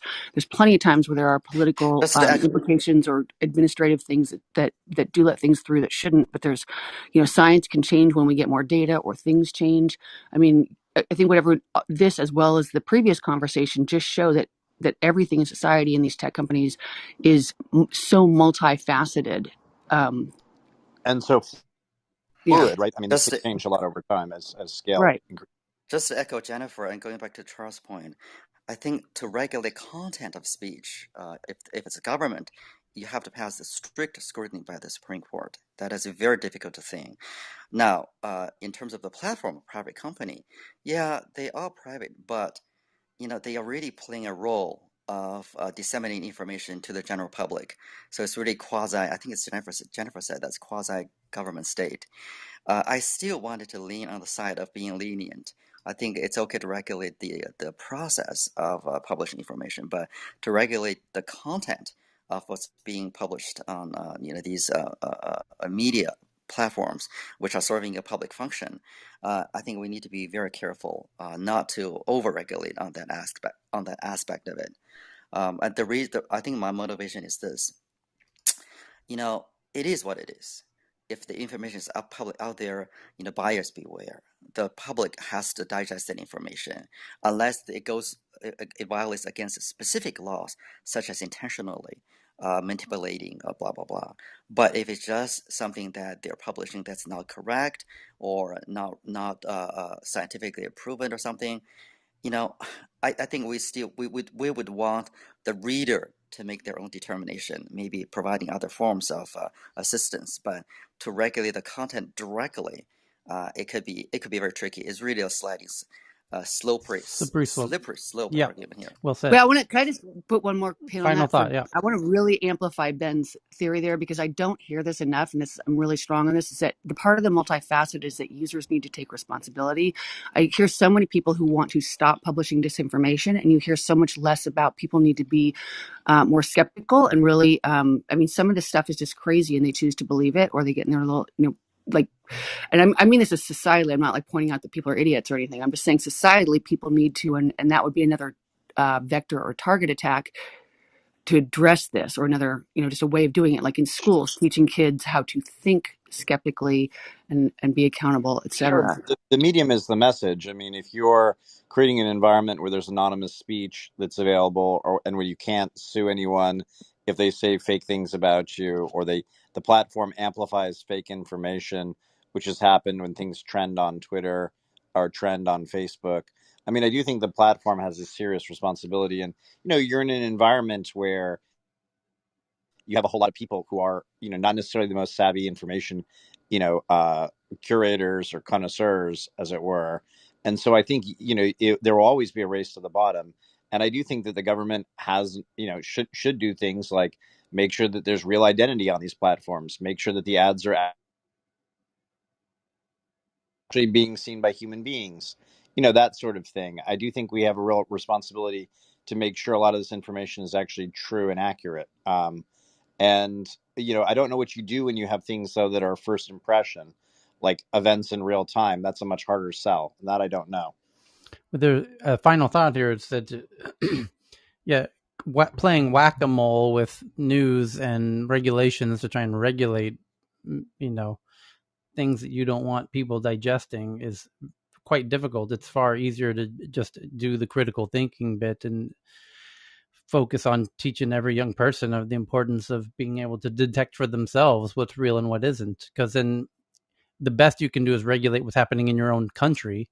You can't, that doesn't apply to news they're getting, because we're reading articles from all over the world and just in this room alone. So best case scenario, even if you could perfectly regulate out all misinformation in one country, you're still being exposed to all the misinformation coming out of every other country. And as we just saw, Korea obviously has similar issues, and everyone has it, is the point. So back to the headlines. There's one last popular one that's being shared today, and it's basically a research suggests that the internet is not responsible for making people become more aggressive when engaging in political discussions online. And this has become a bit of a viral research report. The results, as I just said, that the report suggests that the internet's not making people more aggressive when they're talking about their politics, that basically trolls are trolls offline. People who are trolls online are equally trollish offline. That's literally the findings of this report. And that people who are not trolls online aren't trolls offline. And we think that trolls are worse online. It turns out they're not. Those people generally act the same way when they're offline. It's just you don't normally encounter those people offline, but you do encounter them online. So that's that one. And that's the final, like the 10th or 11th or 12th, the big story of today. But that's not why we're here. We're here for the fun tweets, like the ones I'm about to share now, that everyone's been tweeting in. Like this one. Tomoko sends in this one from Japan, that Tokyo Medical and Dental University identify a new Japanese variant was found from patients at the dental university. There is also a new South African variant that is expected to be even more contagious than Delta. John, have you heard about the new South Africa 2.0 variant? It's called C.1.2.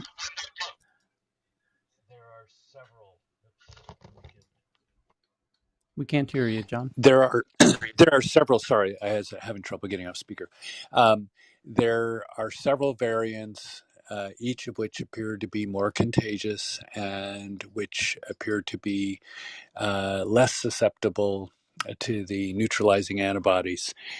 So we're in a race between updates to the vaccines against the new variants and the emergence of new variants. So we had a window where we could have gotten ahead of the game. We missed the window, and now we're going to be playing catch up for probably at least a year or two with the updated vaccines versus the newly emerging variants. So this is get used to this pattern. Now there are some suggestions, and evolutionary biology would suggest that the number of options that lie ahead of this virus for more contagious and equally or more lethal variants, that the trend from an evolutionary biology standpoint is to be less lethal and more contagious. But we haven't seen that yet. And so we're hoping that, obviously, we're all hoping that we get to a point where this becomes, best case scenario, a background cold virus that doesn't take out a lot of people on an annual basis. But that it looks like that timeline is being extended by the emergence of these new variants that successively have more resilience against neutralizing antibodies. Right. But John, quick question on that. I thought there was some data showing that the current vaccine still works against the Delta variant in terms Oh, of absolutely. death. So thank you for pointing that out. The existing vaccines are way better than being unvaccinated. Way better. It's just that they were extraordinary. I mean, when they first came out against the original variants, they were extraordinary. They were historic in terms of how effective they were. Now they're more akin to the effectiveness of a flu vaccine against the emerging flu variants, which is way better than not being vaccinated. So no slight on the vaccines. It's just these emerging variants make it less than miraculously effective, but still very effective at preventing hospitalization, reducing hospitalizations, and reducing deaths, and reducing severity of disease. So that was in no way intended to say the vaccines are ineffective. It's just as variants emerge, they are finding ways to be less effective to what are still miraculous vaccines. I mean, I do want to say that the Delta variant is much more transmissible. This is why we still have to be very serious with the other means to prevent people from getting it, even though they may not be sick, very ill due to the vaccine. However, there could be long COVIDs. So I think, again, my concern is still not only we don't want to get people into hospitals and die, but also just not to get the virus in the first place, just because a lot of kids are not being vaccinated, and there are potential chronic conditions associated with this particular illness. So and the long COVID story is something that I've been very concerned about since the very early days, because some of the people on this call right now had severe long COVID beginning in March of 2020 and still suffer from the long-term effects of long COVID. So it's been my concern since the early days that the long tail of COVID around the long hauler syndrome is going to be with us for many, many years, and may in fact incur a higher price on society, individuals, and the global economy. Because in general, the most recent study out of Wuhan showed that at 6 and 12 months, half the hospitalized patients were still suffering symptoms that were sequelae of their acute infection. And long COVID affects people who have very mild acute disease. We had one in our firm just recently where, a day and a half of fever, a day and a half of cough, fully vaccinated, but brain fog persisting for longer than that. So the long COVID story is actually for those of us who are vaccinated or unvaccinated, either way, is probably a bigger concern. But if you're vaccinated, your risk of being hospitalized and dying is very low, but your risk of long COVID is far from zero. And We've had a number of sessions that Heyman's led that were just fantastic on the consequences of long COVID in adults and in children. So the meme that I'm trying to get out there is wear a mask, save your brain. Whether you're vaccinated or not, wear a mask in all risk situations, all public situations. N95, and then the N94 for children, because even a very mild case of COVID can lead to significant long-term consequences. So the headline in Bloomberg 4 hours ago is South African scientists say new variant may have increased transmissibility. Mutation types associated with increased transmissibility. It's called the C.1.2 variant. Spread now to 7 countries, and they believe it originated out of South Africa, and they say it had spread to, thus far, the Democratic Republic of Congo, Mauritius, Portugal, New Zealand, and Switzerland. And the mutations on the virus are associated with increased transmissibility and an increased ability to evade antibodies, the scientists said. It is important to highlight this lineage given its concerning constellation of mutations. And then, hey Tyler, yes. while we're on COVID, this is kind of like flashing news. I mean, I think it was telegraphed that it's coming a couple of days ago, but the European Union just formally recommended stopping non-essential travel from the United States over to Europe. Yeah, I saw that. Wow, Tyler, can I just add to a point we were Sure. saying? You know, the other than this is sort of a positive, I think. There are also, other than antibodies, there's also cell-mediated responses. So the research on that is still not that quite clear. So it is possible that even though you're looking at worsen antibody level, neutralizing antibody level, but the cell-mediated response may still be there. But again, I mean, we're hoping that's true. But just because we're seeing lowering antibody level doesn't mean that you're going to be losing all your immunity. But the point relating to the transmissibility is this: as I said before, even if you're not dead or hospitalized, you don't want to get long COVID because a lot of it is neurodegenerative. It can last with you for a long time, kind of like Alzheimer's. Reduce your IQ by 1 standard deviation.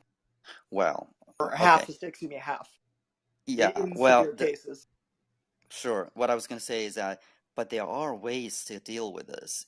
Again, I'm very biased in the U.S. because I'm living here, but other countries, if you don't want to look at China, fine, you can say that's a really different political regime. But Australia, they're a huge country as well, and they're actually locking down different states, as in preventing unnecessary travel from state 1 to state 2.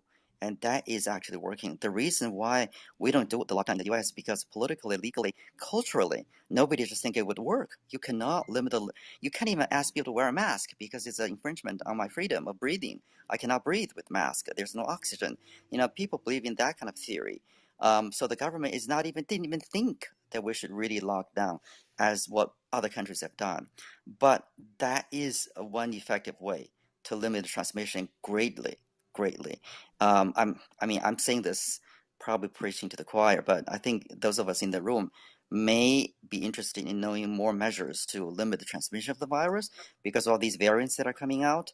But the policymakers and the government really, they need to get into the picture to execute the plans of limiting the transmission of the virus.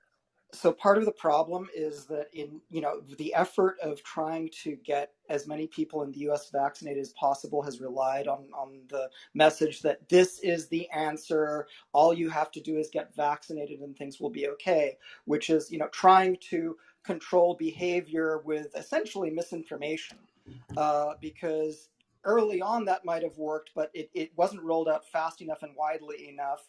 And here we are. And what we have to really do is view the vaccine as something that helps make all of the other measures that we know works, because they've worked several times in several countries to get COVID down to 0, but rely principally on masks, ventilation, test, trace, and isolate, and support, of course, so that people do actually stay home because they're not desperate to get their next meal, for example. So support is really important. It's not discussed often enough. But the final point that I want to make is really ramping up testing so that the entire population was tested multiple times a week would be a complete game changer. And in that context, Chris Young and I are working on scaling some technology to do that.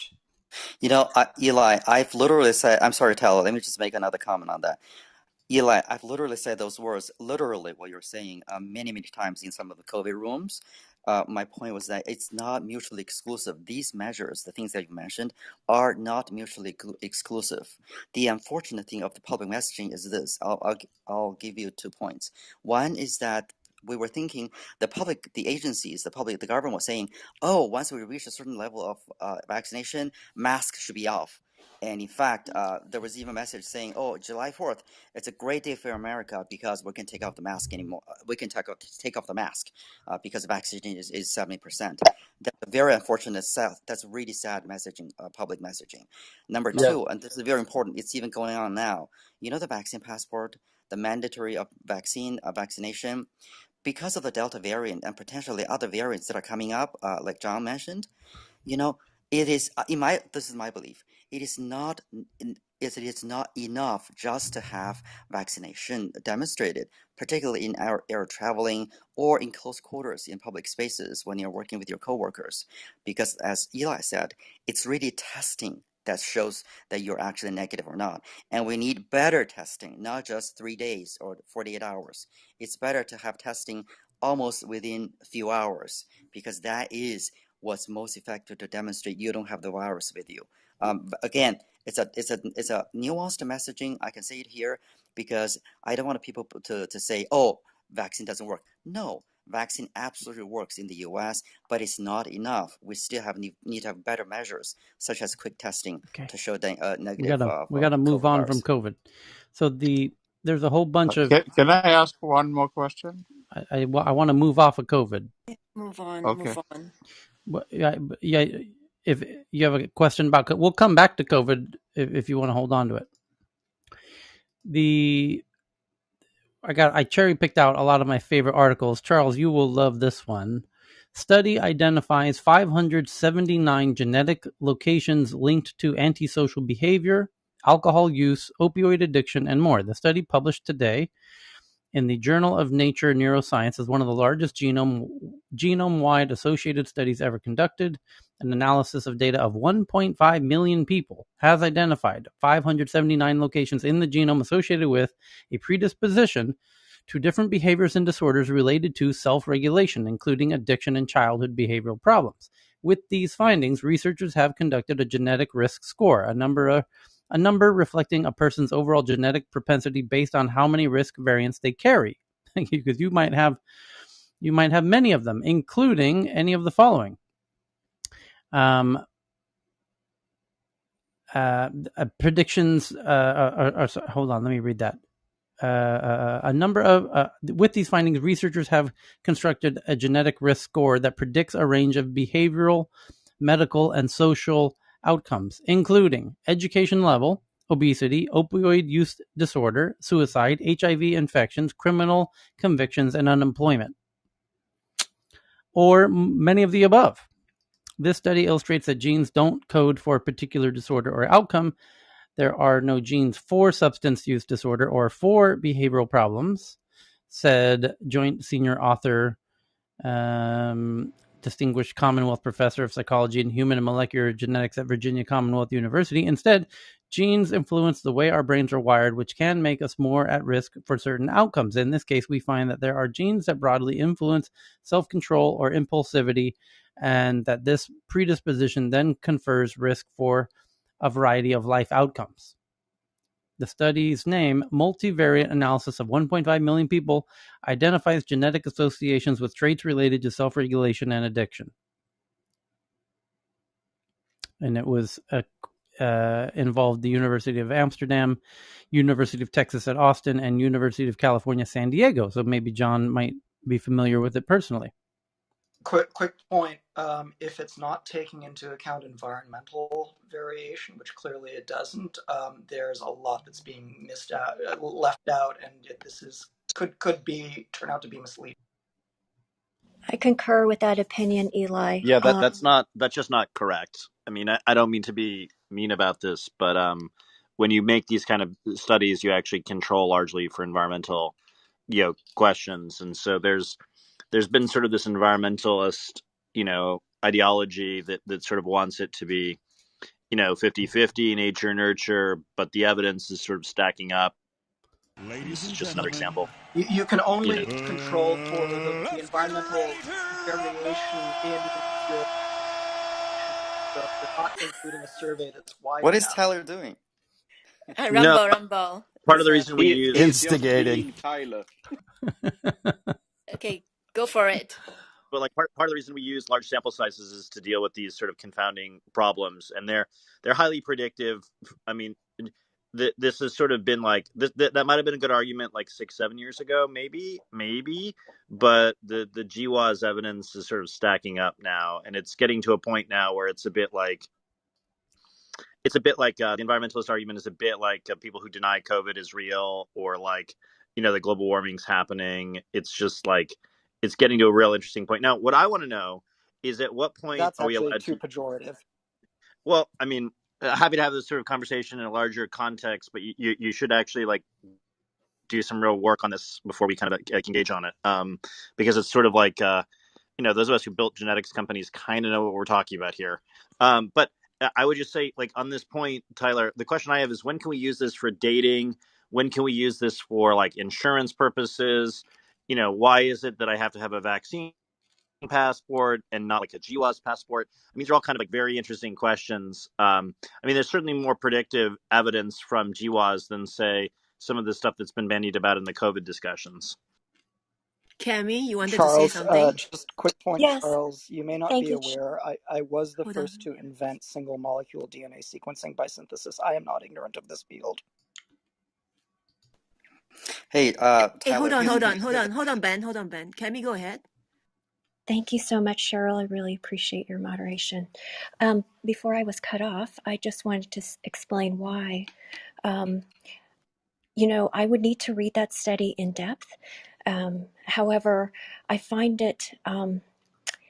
would find it very interesting if they did compare the epigenetic factors with each of those genetic factors that they identified.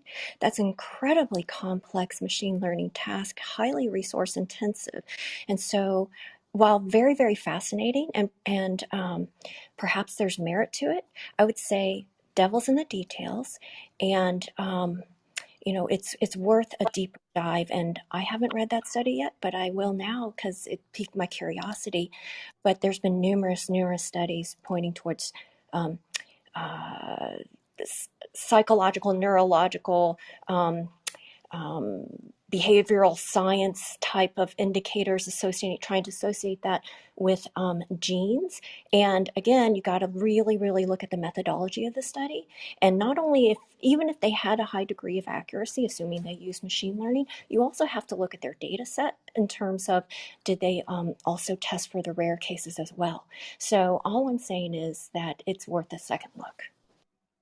yeah. I would just want I'd like to add that because what Tyler you were mentioning, the parameters they're looking at, they're both sociological aspect of it as well as perhaps the clinical. We used to do a genome-wise SNP association. I think one of the things that's interesting is that I would like to see some longitudinal studies, particularly even prospective ones, regarding the sociological aspect of it in terms of behavior. I don't think that just because there are correlation, also depending on the power of the study and the p-value, I really think it's worthwhile looking into it. And the other thing is that for therapeutic aspect, clinical traits, it's really helpful to have underlying mechanism in terms of understanding the disease pathway before actually reaching a conclusion of association of A marker with particular B disease. That's something to look forward to. So I would just say this is the largest study sort of ever published on this category. It's in one of the most prestigious journals in the country. I mean, it's really reaching a point where, I mean, look, ideologically, there's a lot of folks who don't like the outcomes of these GWASs, and I can sympathize with that. But I do think that this is sort of one of those things where, as more and more time goes on, as more and more research comes out of the UK, as more and more research comes out of the Million Veterans Project, we're really reaching a point now where, sort of like poo-pooing these results because we don't like them is becoming increasingly, shall we say, ill-informed. Yeah, this is John. If I can weigh in for a second, or does someone else want to go? I just want to. I'd be happy to hear you, John, because it mentions that UCSD was part of it, and it's a consortium of 26 researchers at 17 institutions in the U.S. and Netherlands. So UCSD being one, which I know that's my alma mater as well. But I recall you happen to be working at UCSD, which was Right. part of it. So I'm curious what your thoughts are on it. Yeah, so I haven't read the paper yet, and per Cammie's admonitions, looking at methodology is critical. GWAS studies are incredibly useful to shine a light on deep mysteries, but they're just they're the first dawn, and then, as others have said, establishing causality after witnessing correlation. I mean, in a disease like autism and autism spectrum disorders, GWAS studies reveal upwards of 1,000 markers associated with. Some of those are going to be very interesting from a causative standpoint. Many of them, and most of them, are going to be epiphenomena. But what I'd like to add, and I haven't read the study yet, but I will, is that the whole proteomic space is going to revolutionize this differentiation between nature and nurture, because we know that epigenetics, the exposome, how we eat, sleep, exercise, socialize, it has a profound impact on the expression of genes. And so, to the extent that the proteome reveals the activity of any genetic input into all of those disorders, and to the extent that we can show that various interventions affect the expression of those genes, it's still the nature nurture. To Charles' point, the nature nurture differentiation is something that is increasingly relevant in the therapeutic space, because uh, to the extent that we can alter the expression of whatever genes are driving behavior and monitor that, the earliest way to see that influence is in the proteomic space. Yeah, I think if your point, John, and if I understand it correctly, is that basically GWASs are useful for determining the problem. Proteomics is sort of our understanding of the expression of the problem, and understanding the expression of the problem is how we can build better therapeutics. I'm not necessarily discounting what you're saying. I'm just saying, from the purposes of rank ordering people, which is really what we're talking about here when we talk about polygenic risk scores. These things are extremely useful when it comes to sort of like, taking this, if every person in this clubhouse room were to get genetically sequenced and we were to line everybody up, we could see who had which traits and which one, which other traits. And that's very useful for the purposes of making decisions for the state, for, individuals in their own lives, certainly for insurance companies, certainly for dating. And these things, while not perfect, are certainly better than the sort of like black box kind of world that we have now. Well, and And as we I move into the concur with that opinion. Yes, I agree. Having some data reference is better than none. What would be really interesting, and I'd love to see a study of this, is an evaluation of the commercial DNA assisted quote unquote information. So, for example, a look at 23andMe, a look at Viome, for example, where you're getting your DNA, and based upon that, you're going to recommend certain lifestyle and diet factors in order to favorably impact potentially your personal longevity. So I would love to see a deep dive on that, because to see if there's any dots connected and if it actually changes behavior or whatnot. Charles, are you aware of any such studies or So, anything? so there's interesting work here. Like if you take all right, so you can take your 23andMe or your ancestry, and you can submit it to things like Genome Link. That's like one example of this. I mean, depending on the trait, we can do it at TraitWell as well. The big thing that we're starting to do now for the U.S. government is we're sequencing all of the dead people. So if somebody dies, you can basically take their genetics plus their cause of death, which gives you kind of very interesting a sort of American biobank. In the UK, they're starting to do a bunch of work here. and I have a lot of friends who are in that space, including some who I sort of met while while I was last in the UK. But basically, the Brits are like 5 to 10 years ahead of us in terms of personal intervention. But I personally have been genetically sequenced on multiple platforms, both full genome and this sort of like 23 ancestry side, and I've used it to make my own health determinations. I've also sequenced my girlfriend's, our second, I think it was our third date, and so like I do think it's useful.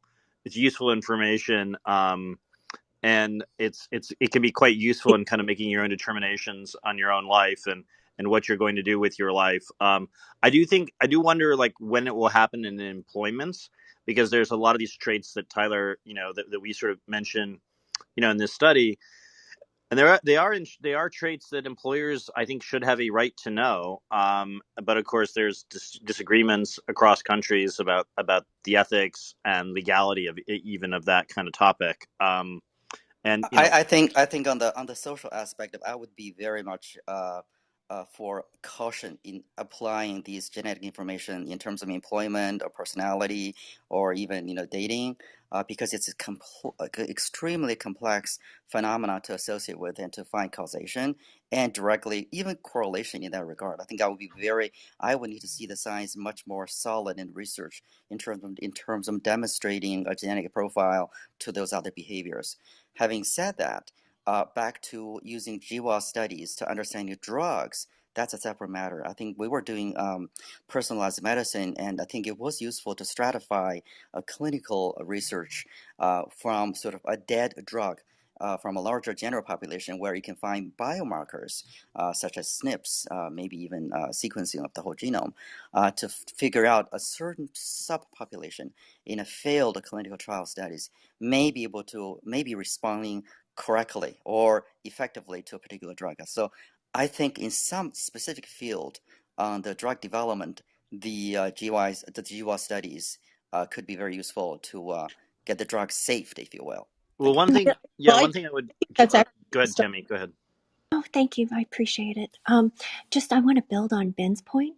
That's exactly why I said to test all of that wide range in that particular study. And again, I need to read it. Is incredibly complex. But if it was just, let's say, one genome, a handful of epigenetic factors, and then your standard demographics, that's incredibly useful.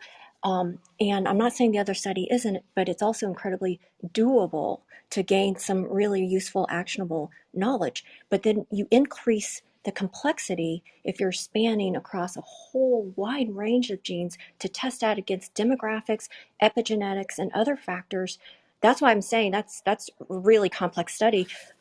If they did that thorough an undertaking, that would be really interesting. Yep. So by the end of the year, the company that I started will be publishing an IQ predictor, so people can take their genetics and actually predict basically their likely range of IQ. I don't want to give away too much right now, certainly not on a Chinese app, but I think they don't quite understand how far along a lot of the technology is here, particularly for the tails, right? So like when we're talking about bell curve distributions of traits, in the sort of like left tail or right tail of a trait, that information is very, very knowable now thanks to the GWASs. Now for like the normal population, that is sort of like people around the midpoint of the bell curve, like this stuff is not as predictive. But certainly for tail risks, I mean, I've done some research on this for musical ability, and it's been extremely predictive, particularly at the tail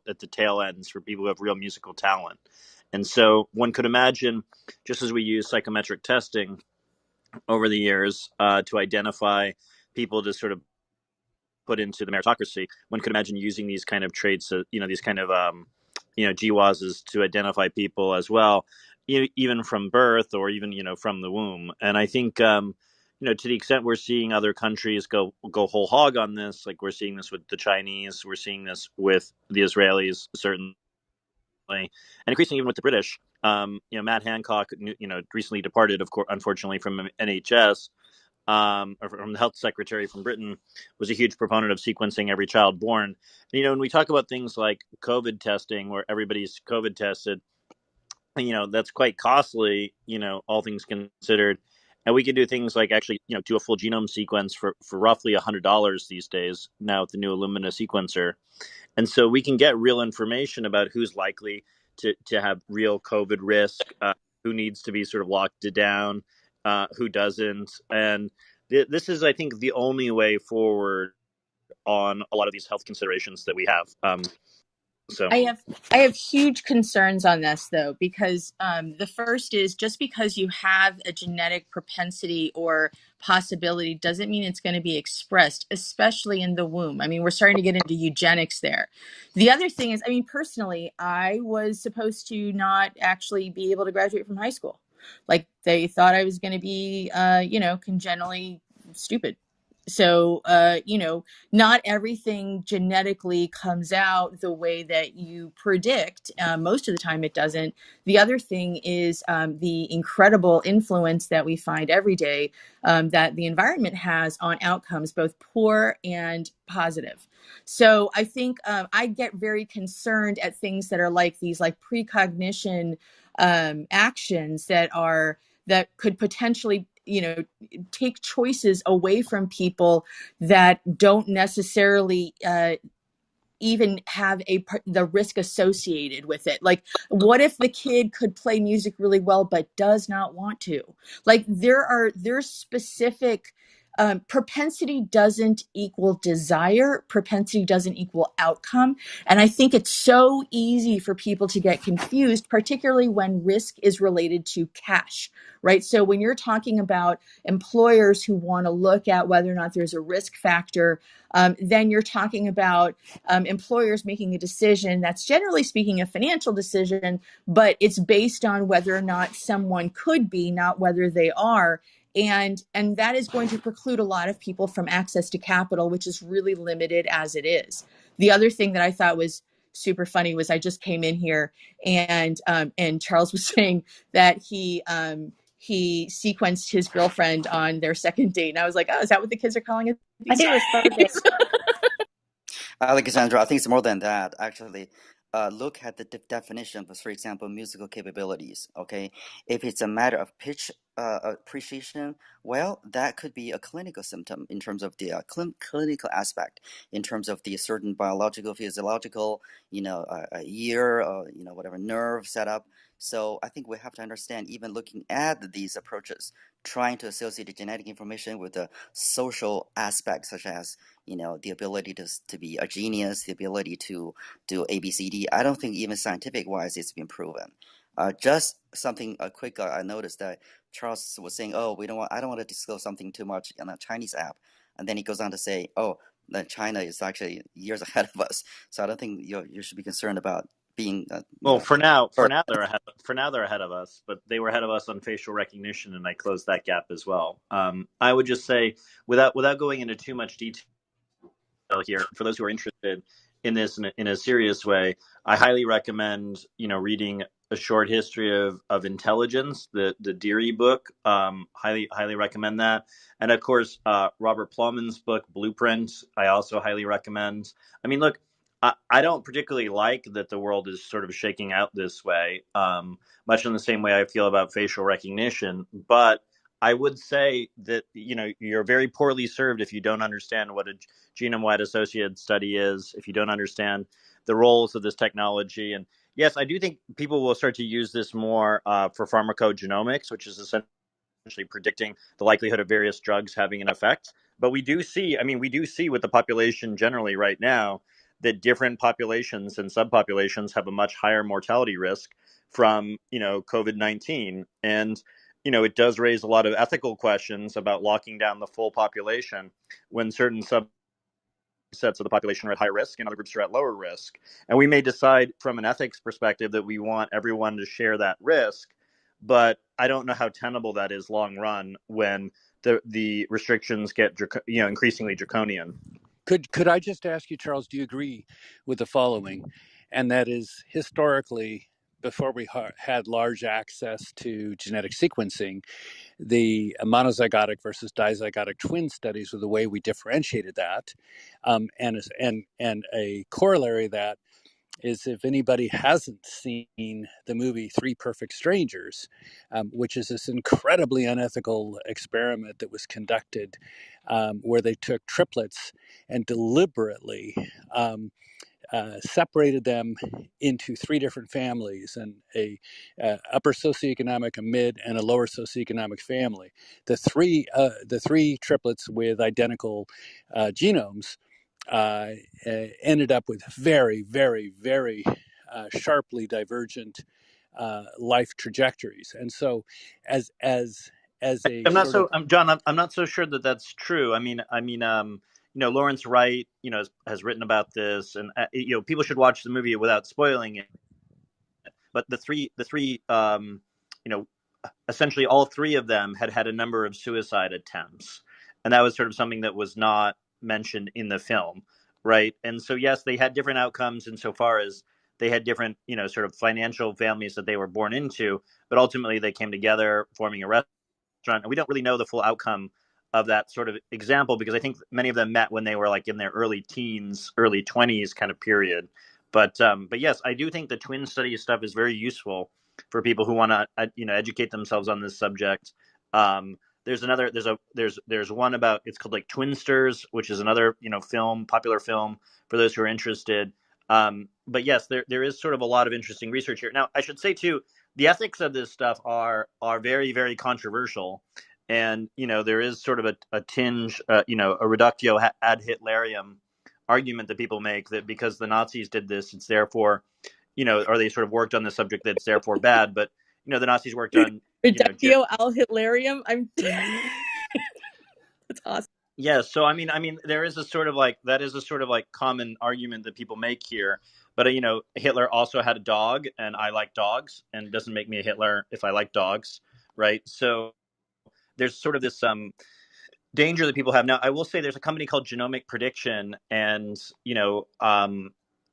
what's going on with genomic prediction is quite interesting. Where couples that are trying to have children, they're going into in vitro fertilization, and trying to basically decide which of the embryos that they implant in the mother or surrogate, and which ones they do not. And increasingly, they're using these kind of polygenic scores as a way of determining that. And in countries across the world, I think Israel's really leading the way here.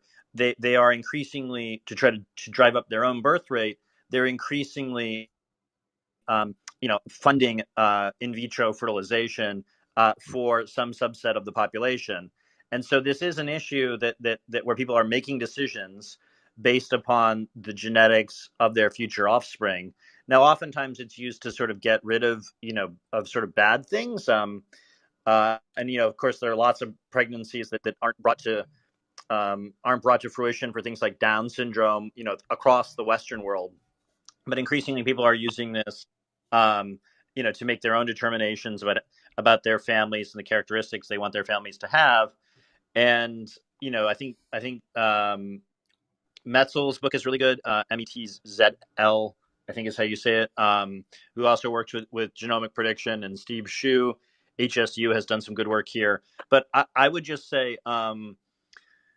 people are going to have to sort of figure out their own levels of accommodation with this sort of thing. And there are children that exist today that in the West that have been selected by these kind of techniques, and My they my I think my two my two daughters, Charles, were IVF, and we did do the screening. We only had three eggs to choose from, and two eggs screened very well. What they call grade A, seven cell. And no, you're absolutely right. And for us, it was we're older in our life, so going through a pregnancy and having a child not make it was important to us. So you're absolutely right, Charles. Sorry to cut But in. Charles, sorry so Charles, man, those are really good points. And on an individual basis, managing downside catastrophic risk and things like that, that's absolutely how we are already using these types of technologies. I just, when you just from a context level setting, as a society and civilization, that becomes the question, right? And so I can tell you back in the 80s, because how I roll, Hewlett Packard didn't need any damn genetic information to hire people and do a damn good job of it, right? So there is absolutely, just because you can do something doesn't mean that it's just. And also, I brought up a point a little while ago with regards to, I guess it was a story about what would it be like to be pulled over by a cop and have black skin, and how we look at the quote unquote the research will tell you that African Americans over index on hypertension. So the epigenomics of our cultural imprint of that stress on certain populations, that's something that would have to be reconciled, right? If Well, you were to go it down, could also be David. one moment, one moment, Yeah, one yeah. moment, one moment, one moment. Well, I'm old, man. You grabbed me off my track. Um, no, but that kind of context is something that would have to be incorporated somehow. And then the final point I'd like to say is, absolutely, man, technology ideally is about empowering us, right? It's not just optimization. It's like, how can we use technology and optimization of it to take our collective, not just one specific goal. But man, those are good points you're bringing up. It's a pickle, this whole thing, and as the technology unfolds, it's going to have to be a bigger conversation. But we have Well, to live. Okay, yeah. I mean, sorry. the other issue too is like in the West, at least in America, there's 330 million of us, and we are all very racially and genetically quite different from one another. In the case of I think we should have a hard time attributed policy necessarily to outcomes. I mean, Black Americans have sickle cell disease. Jewish Americans have higher instances of Tay-Sachs disease. These are all sort of things that if you're religiously minded, we're all sort of made differently, or if you sort of ascribe to the sort of evolutionary view, we sort of evolved differently, and so not all these polygenic risk scores will work the same on the population as a whole. But I think a while back Tyler pointed out that there was a sort of like diagnostic tool that was being developed whereby people who have high risk of skin cancer, who are white, like the technology works on the whites but not on blacks. And I think we're going to have to figure out how we deal with those kind of things. I would say, like, let's treat all the white people with skin cancer, and we can figure out a way to help the black people as And well. But that might be a harder sell in a multiracial population. I mean, we do have different populations that do have different traits, different problems, and the like, and we're gonna have to figure out a way to manage that in a society where we're all sort of politically equal. Cami, after you go, can I just go ahead? Sorry, Cami. oh, if you want to respond, go ahead. No, I'll bring up this clubhouse moment I had here. Let's wrap it because we spent Sorry, an Tyler. hour on one headline here. I can bring it up some other time. Okay. I learned it here, and apparently did a little research on it. And the whole concept that we are multiracial is just a construct from some dude. I used to pop into these rooms that were one race. So we had different ethnicities, different cultures, but I'm kind of embracing that other thing. Whenever I hear this multiracial thing, even that is scientific minded, it's just like some dude kind of came up with it apparently. So then once that context was established, then sure, all of these. But sorry, Tyler, Well, in the genetics literature, a race is just an extended family. So we all, but David, that's sort of the way to think about it. teases the interesting point, which anyone who has done their own genome does find out the percentage of kind of what was the predecessors to humans, Neanderthal, your percentage of Neanderthal. So we don't necessarily have races, as you say, but we do have degrees of Neanderthal. So we have that to contend with. So the next big headline to jump into here is actually a video from who appears to be the leader in the virtual takeoff and landing race between Hyundai and several other players, Joby, Volocopter, Lilium, which is called Xpeng out of, I believe they're from Shenzhen. I think Ben might know.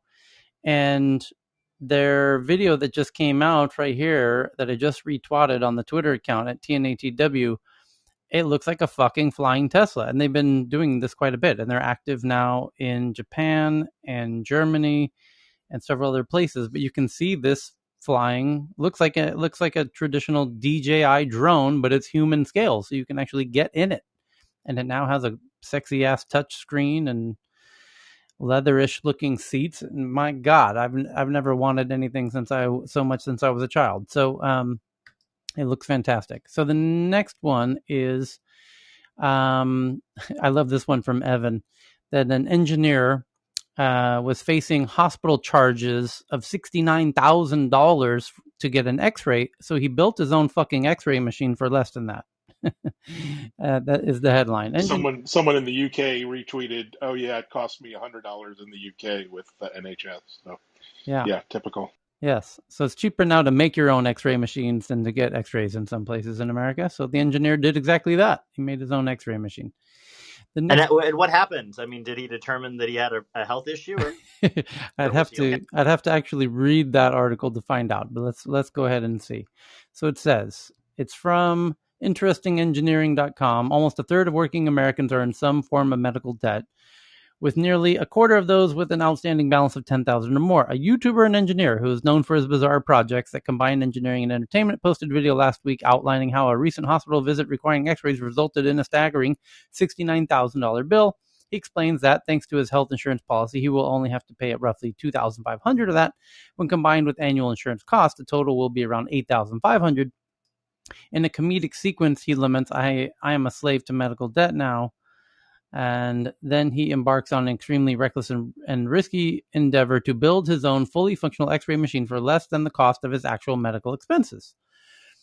And he actually achieves what he set out in his garage, as detailed in the 17-minute video. His name, Osman, manages to construct a working X-ray machine out of a $400 60,000 volt power supply and a $155 X-ray vacuum tube salvaged from a discarded dental X-ray head, multiple Geiger counters, and a roll of lead sheet metal. He calls it his magnum opus, saying this is the most dangerous contraption I've ever built.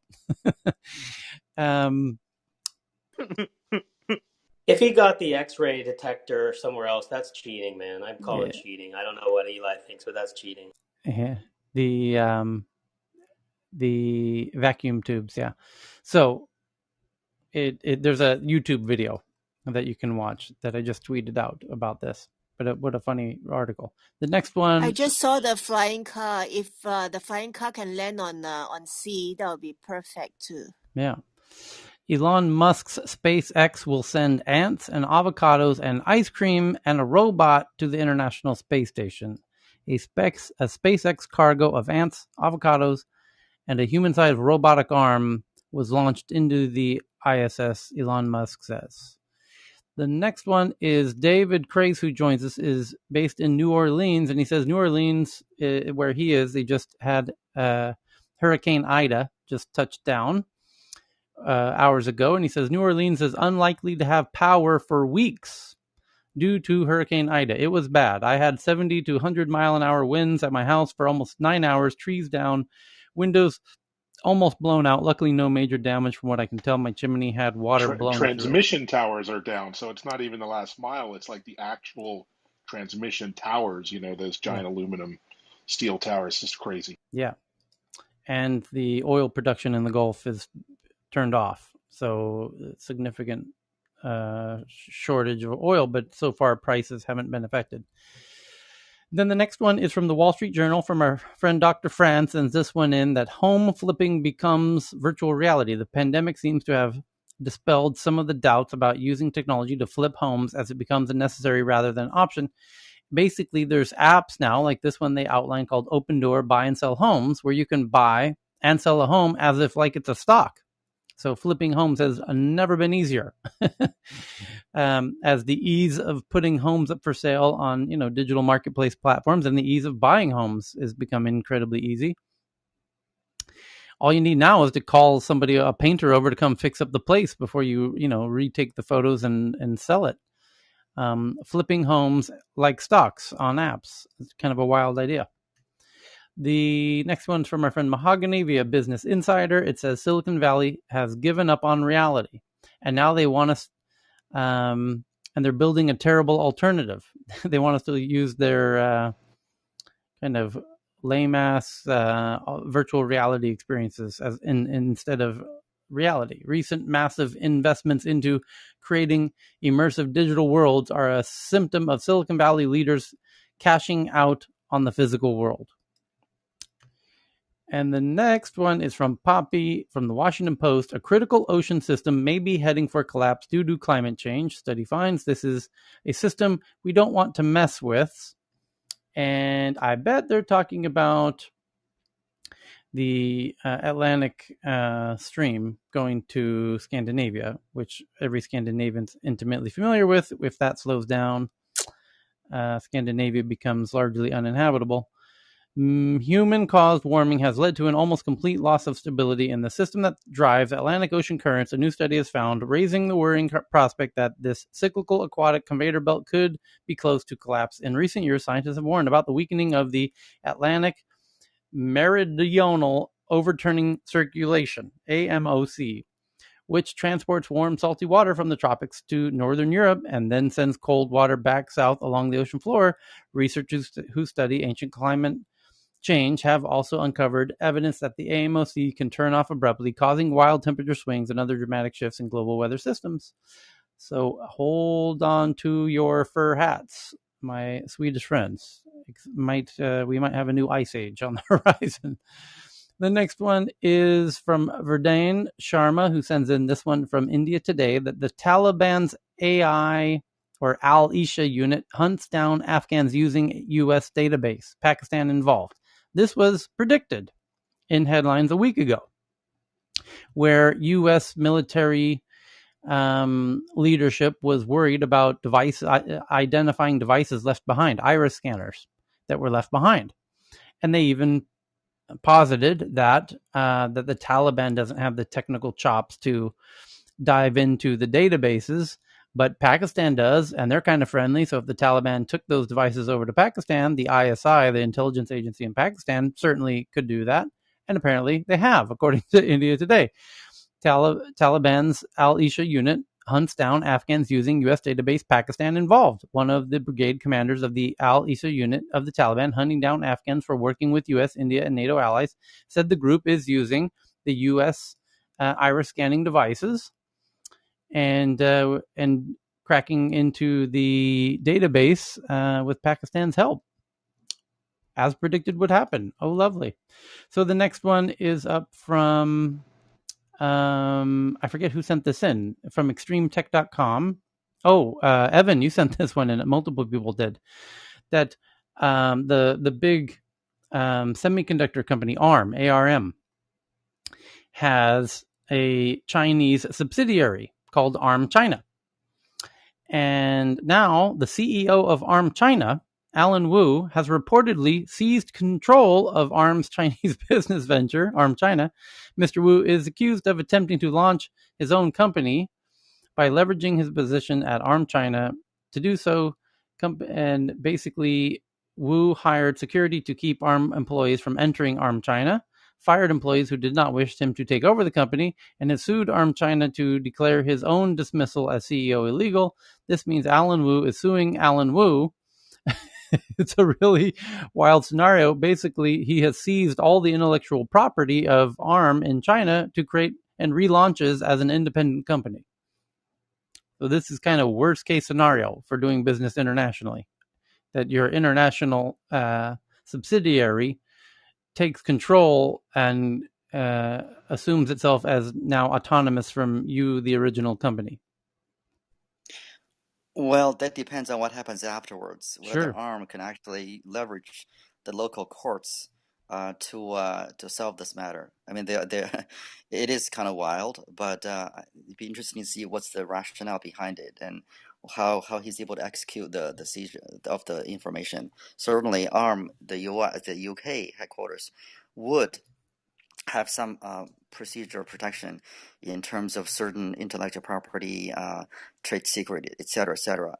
He probably would have some access to the localized version of that. But again, I would be very interested to watch how the court system deal with it. Yeah. I would say ARM International would definitely need to engage in certain measures to solve this matter locally. Yeah. So the next one is from Poppy via Arab News. It says 1 in every 4 investment deals in the Middle East goes to fintech. Makes a lot of sense at this stage. That's kind of where they're at. And then Mahogany sends in this one from the Next Web that Clubhouse's spatial audio feature works as advertised. And spatial audio is among the next big features coming from. What I think is interesting is I have to assume that they are getting ready for a VR Oculus version of Clubhouse, which would be fantastic. And then there you will actually need spatial audio. It'll be a real necessary component of a VR Clubhouse room. Because you'll need the sound to match with what you're seeing with your eyes, which is some people to your left and some people to your right and some people in front of you and whatnot. So, you know what? I actually downloaded before I left on my Baywalk, and suddenly somebody just talked to me on my right side of the ear, and I was like, I almost freaked out. And then when I look at it, of course, there's nothing, but it's actually from my earphone. I think the quality is really, really very good. Even, I'm just using my Apple headphone. Yeah. El Salvador will be the first to adopt cryptocurrency as legal tender next month, but economists are sounding warning alarms, according to The Guardian. But then we also found out that Honduras has joined Cuba as other LATAM countries eagerly expressing interest in joining El Salvador. And Ola Electric, which you will be hearing more about. My goodness, I want to invest now.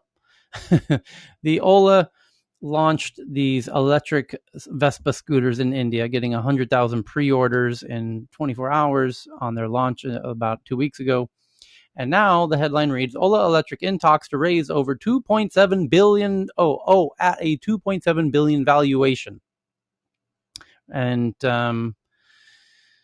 they're going big. They now want to do electric cars, and the government's excited. And even, the government wants to make Ola one of the electric car companies out of India.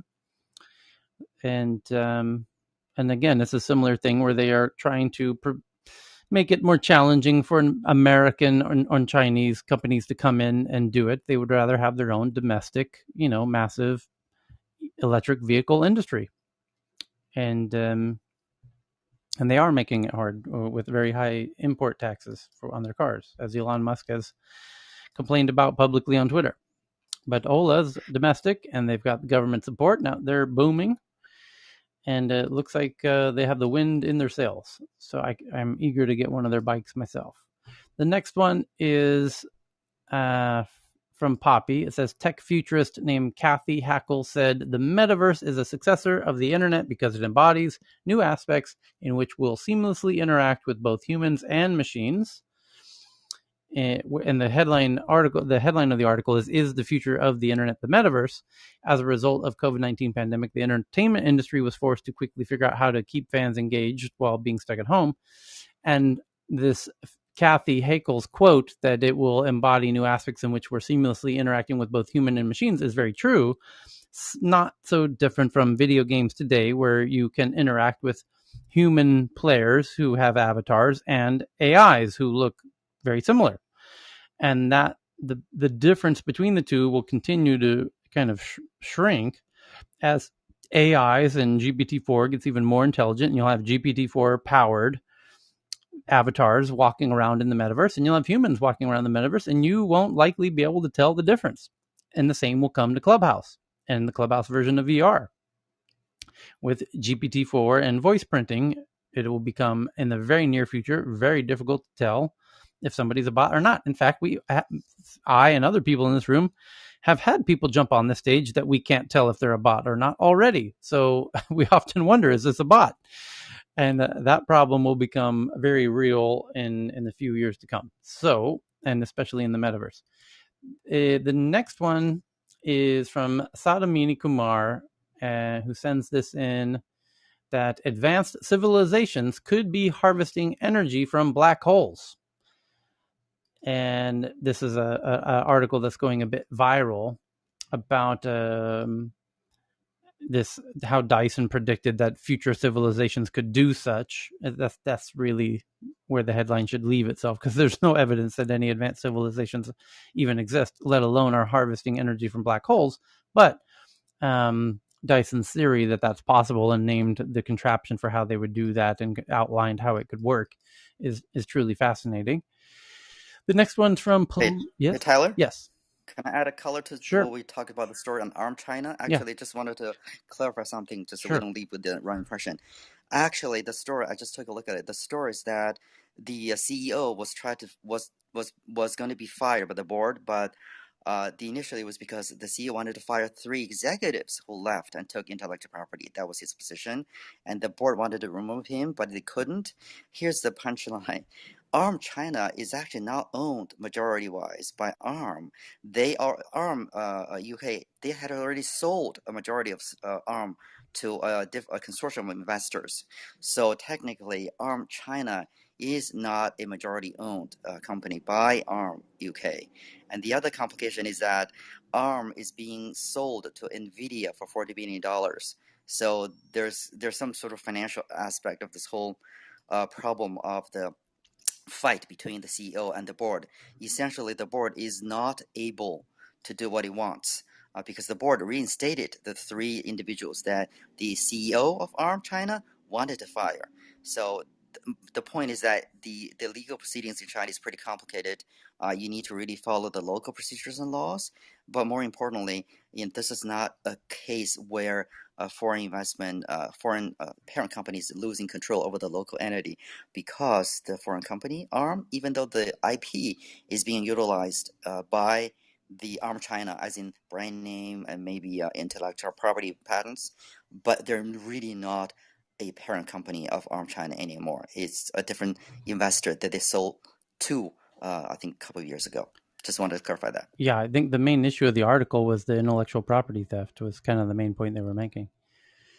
The next one is from Poppy from Washington Post. The U.S. begins detaining solar panel imports over concerns about forced labor in China. So the U.S. Customs and Border Protections starts blocking imports, or basically if people try to import solar panels. Most solar panels, not most, well, a good number of panels are made in Western China, and so the U.S. is now making it difficult to import them, apparently. So the next one is from who's this? Poppy. Amazon Web Services disables ISIS propaganda website it had hosted since April. The source code for the app shows it draws words and images from an ISIS propaganda website that, according to online records, has been hosted on AWS since April, but they've now shut it down. Another Tesla autopilot crash in Florida marks the 12th instance of a Tesla collision with an emergency vehicle. Another day, another Tesla crashed into a police car, and this is truly wild. And there's now senators asking for an investigation into why Teslas disproportionately crash into emergency vehicles, like with sirens on, like ambulances and police cars with their sirens on. Something about the sirens apparently is causing the Tesla autopilot to crash into them. Like it's just wildly a bizarre anomaly that Teslas are crashing into these cars with sirens. So the next one's from Faraz via Switzerland. Switzerland warns of terror attacks on vaccine sites. Oh boy. Vaccine centers, transport, and manufacturers at risk. Health. Oh shit. Oh fuck. Stop giving us ideas in the U.S. Yeah. Where's that island at, Tyler? Fucking A. Switzerland Federal Intelligence Services is warning of potential terrorist attacks on coronavirus vaccine infrastructure, including vaccination centers, transport, and manufacturing facilities. Attacks on such targets would both hit large crowds and generate intensive media coverage. The NDB is concerned about attacks from jihadist groups, the newspaper reported. So far, there are no tangible indications of planned attacks. Switzerland's vaccine deliveries are coordinated and conducted by the Swiss Army. Doses are stored in secret locations. Switzerland would be the absolute hardest to attack. Anyone who knows Switzerland would know that. I don't think the Taliban, well, I'm not want to name names or name the Taliban, but terrorist groups who don't know Switzerland would be foolish to try, and there would be far easier vaccine manufacturers to target than the Swiss. That's for sure. So, are these domestic actors or are they foreign ones? That's a great question. It says terrorists. I'm sorry. It says jihadists. Jihadist groups. So ISIS. It seems strange to pick Switzerland. Yeah. Well, this of all of the places where vaccines are being manufactured, the jihadists will have. They've chosen the most difficult facilities to terrorize. I don't know why. I don't think they know Swiss history. But anyway, it'll be interesting. And let's hope it's wrong. So they've warned about it already. So I imagine the Swiss are a little too savvy to become victim of that. The next one is from Ken, that drones will soon be featured on U.S. Navy aircraft carriers. The future has arrived is the sub headline. Indeed, militarized drones is a thing. And then Faraz sends in this one from Bloomberg, that Apple and Google mobile dominance faces tough test in South Korea. Has it been announced what the outcome of that Korean vote in the legislature is about the app stores? It should be publicly available any minute now. Uber waits annoying. Uber waits are annoying UK passengers after drivers quit in droves. Uber is suffering from an exodus of UK drivers to other ride-hailing and delivery apps, leading to longer wait times and frustrated Uber users. The next one, also from Faraz. Confirm. It is the worst in the UK that I've ever seen. Yeah.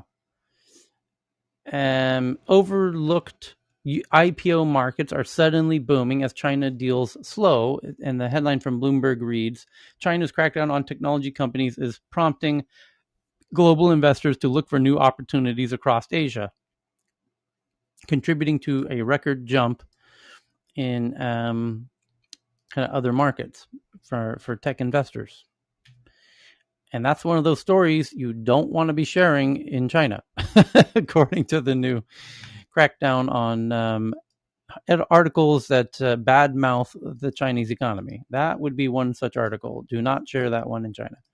So the next one's also from Bloomberg, that a company called Gatik joins the driverless self-driving car club. Walmart's cargo hailing partner moves to scale sans humans in their cargo delivery trucks called Gatik, Gatik. The next one is from Faraz from Bloomberg. China's biggest AI firm, SenseTime Group, files for Hong Kong IPO and filed plans for its IPO that would list China's largest AI company on the Hong Kong Stock Exchange. I think they're raising $2 billion or something along those lines. And it was also reported that SenseTime is working now on kind of vehicle automation systems, as they kind of made their name doing there's a lot of facial LiDAR recognition. in there, Tyler. Yeah. I imagine, yeah. The next one is from Evan about a startup that wants you to eat all your food in cube form. And I just tweeted it out. You have to see it. And it's a really wild idea. Now that people are shifting to ordering food delivery in mass, there's a whole bunch of food delivery companies. And it would just be so much easier if all of your food was made in cute little squares that fit into these cute little boxes for the benefit of the food delivery people. And the question is, will you eat cubes of food that fit into these? We call them sushi in Sweden. Yeah, those are rolls. A little bit different, similar but different. The next one. This looks like the stuff he was eating in Martian before he got left alone on Mars. Yeah. The next one's from Tomoko from Japan. Conspiracy theories start to take hold at age 14, studies suggest. We now know a lot about what makes adults fall into conspiracy theories, but investigations into how the pull in young people are only just beginning. And but apparently it starts around age 14. And that's the Can I make one tiny joke comment? Sure. That's also the time they tell you Santa Claus may or may not be real. The SEC, Securities Exchange Commission, hints at tough online broker rules on game-like features, which you can't not think of Robinhood when you read that headline. And in fact, the photo in the headline is a photo of Robinhood. And it says the U.S. Securities Exchange Commission sent its strongest signal yet that it plans to toughen rules for online brokers by issuing a wide-ranging request to crack down on game-like features, which Robinhood's the only app that comes to mind in this regard. So, quick question there, Tyler. Yeah. And the only reason I ask is out of my ignorance because I don't know what the Reddit traders and meme traders used to trade on, and how this is going to affect them. I imagine they use Robinhood. Who? The meme traders, the guys that Yeah, are running up it is. AMC. Yeah, that's a great point, Froz. Yes, it is assumed that the meme traders disproportionately use Robinhood, as evidenced by the fact that Robinhood itself was enormously boosted just after the IPO. So if they crack down on Robinhood, what happens to meme trades? And hence what happens to all Right. these It could be another short squeeze on the other one. It could be a clever They're way. not stopping trading though. They're not stopping it. They wanted to take out some of the gamification of it in sites trading. I'm not sure what the exact crackdown is about, Jennifer. Have you read what the SEC is saying? But it seems quite intense on how these apps are gamifying trading, and so I haven't read this. I haven't read the latest stuff with the SEC. I can find out more this week because I'll actually be out with the person, one of the people working on it. But because Alexandra it addressed this earlier, like talking about it in different some of their cases. I sure. think a month or so ago, Alexandra brought it up too. They Okay. they gamify themselves though. For Oz, is they go on Reddit and they have two types. It's either loss porn or gain porn. Like, so if you have a big come up, you go post it. If you lost your ass, you go post it, and that's how they gamify things. To be honest, it's the Reddit likes. All right. Okay. Because there's widespread consequences that could occur out of this, just in my opinion, on the whole meme trade situation. But I'll leave it at that. I'll let Jennifer and perhaps Alexandra come back with some more due diligence afterwards. Okay. The next one up is from JT that Apple envisions an iPhone being used as a 3D controller for VR games on a future headset. And it's a patent application that they have that I just retweeted out. The next one's from Evan that a 1,000-year drought is hitting the West.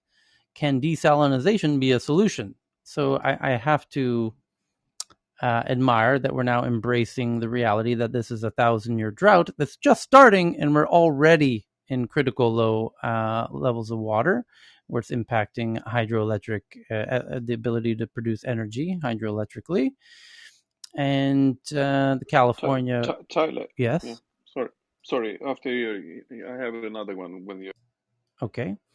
So the question is, can we ramp up desal fast enough? No, just stick to water witches. That's all we need. More water witches. And rain dancing, as our governor has asked for. If you can do a proper rain dance, that's a very lucrative. You could really Where'd make it. Jennifer go? You could really make it rain, if you know what I mean.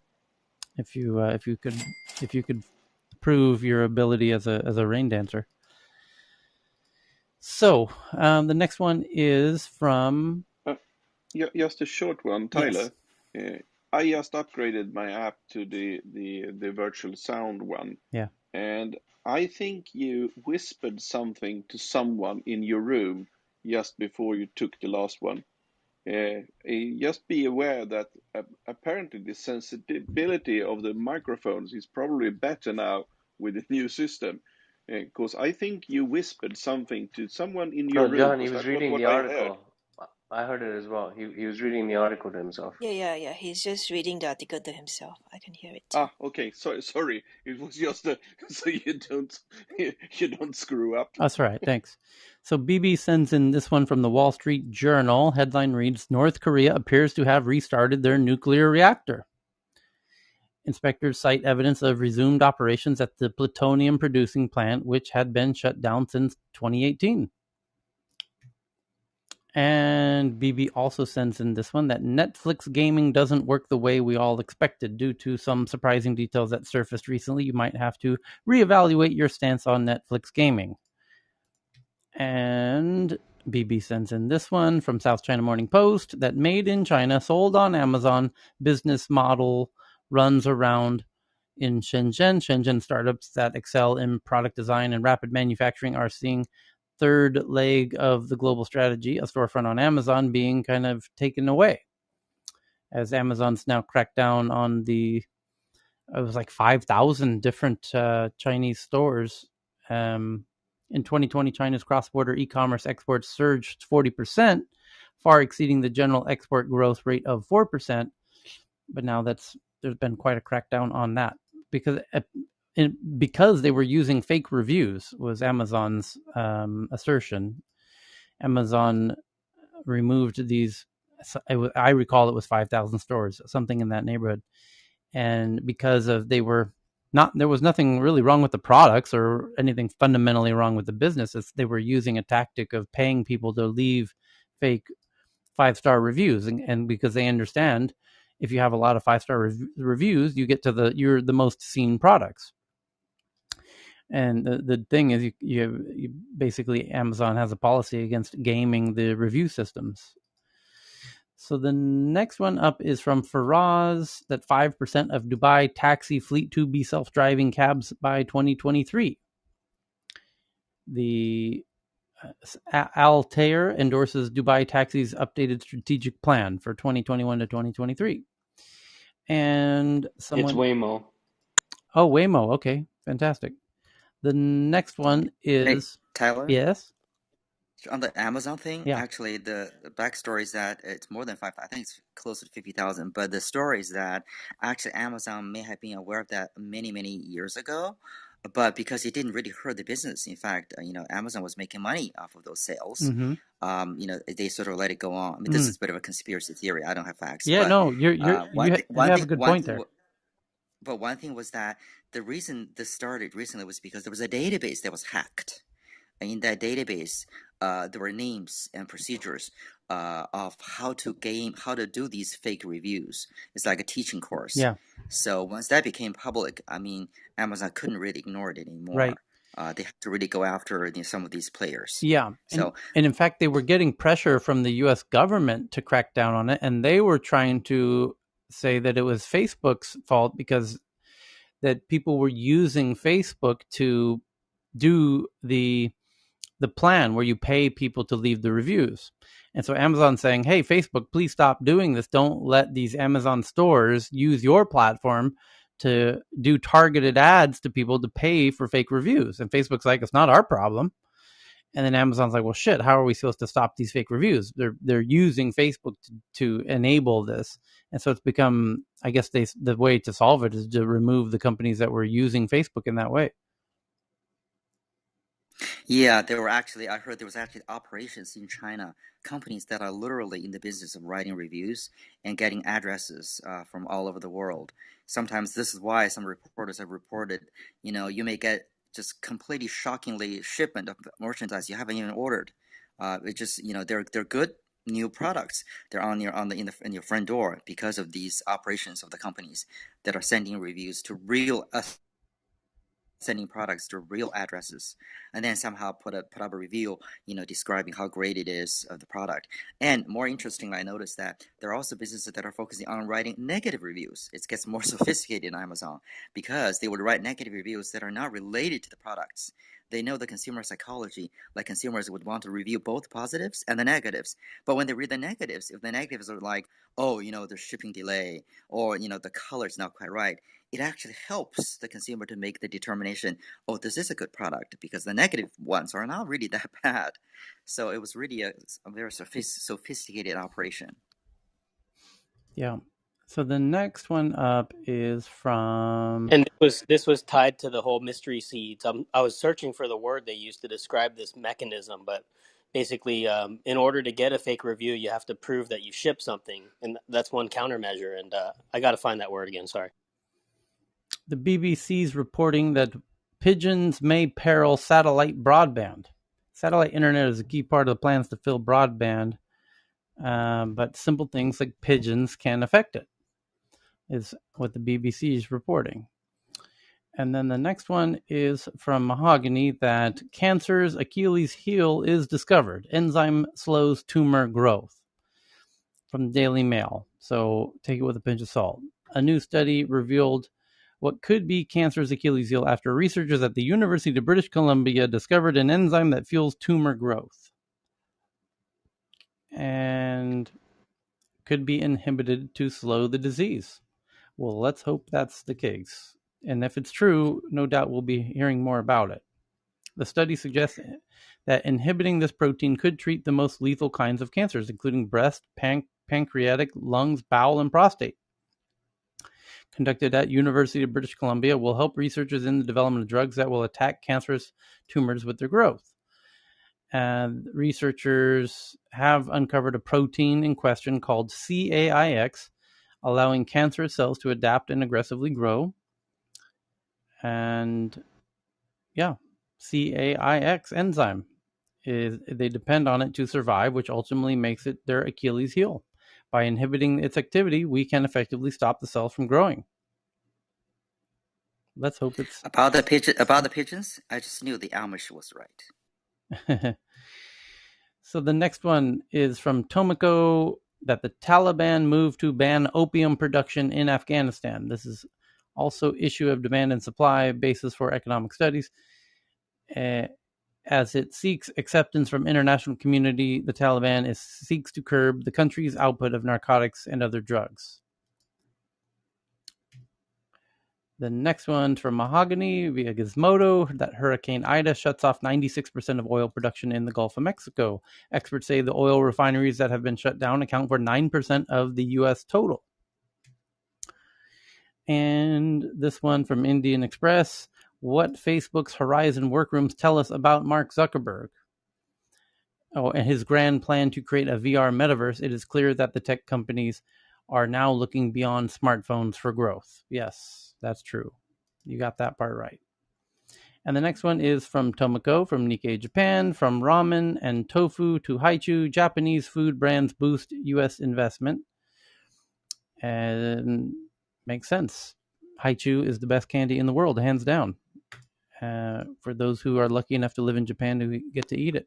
Although we get it in Thailand too. We get it out here in Cali. You do at the But Japanese supermarkets. I'm totally addicted. Yeah. Yeah, the one love you it. I have in think it's like in the supermarkets now. but Like Asian culture is Thailand, huge out here now, Tyler. Yeah. Tyler, the one you have in Thailand, is it from Thailand factory or Japan factory? I'll look closer next time, but even it's written in katakana or hiragana. Mm-hmm. So it looks like the same in Japan. Yeah, you have to. Yeah, okay. Because the pocky and other okashi are made in Thailand. Maybe even the one in Singapore, they're many both of them are there. It says Glico though on the box, so I mean it's yeah. You have to look at manufacturing. Yeah, there's tons of poke here, but it looks and that we have all different kinds, like Is there 20 different better or flavors. worse, Cheryl? In terms of where The it's Japan, manufactured? of course, the Japanese original one tastes better. Oh, is that it? Only Okay. Japanese people would be able to taste the difference. I'm not Japanese, but I can taste it. Yeah. I love that stuff. It's amazing. Love it. Japan makes all the best convenience food, convenience Even store the Kit food. Kat is the best in Japan. Oh yeah, the green tea ones. Oh They my have God, lots of absolutely. variety. Yeah, they're all in Thailand. Thailand gets all the Japanese. We have 7-Eleven and Family Mart send everything to Thailand that you have in the Japanese convenience. Please send to us here in the US. The one you want is Haichu. That shit's unbelievable. Costco may have it.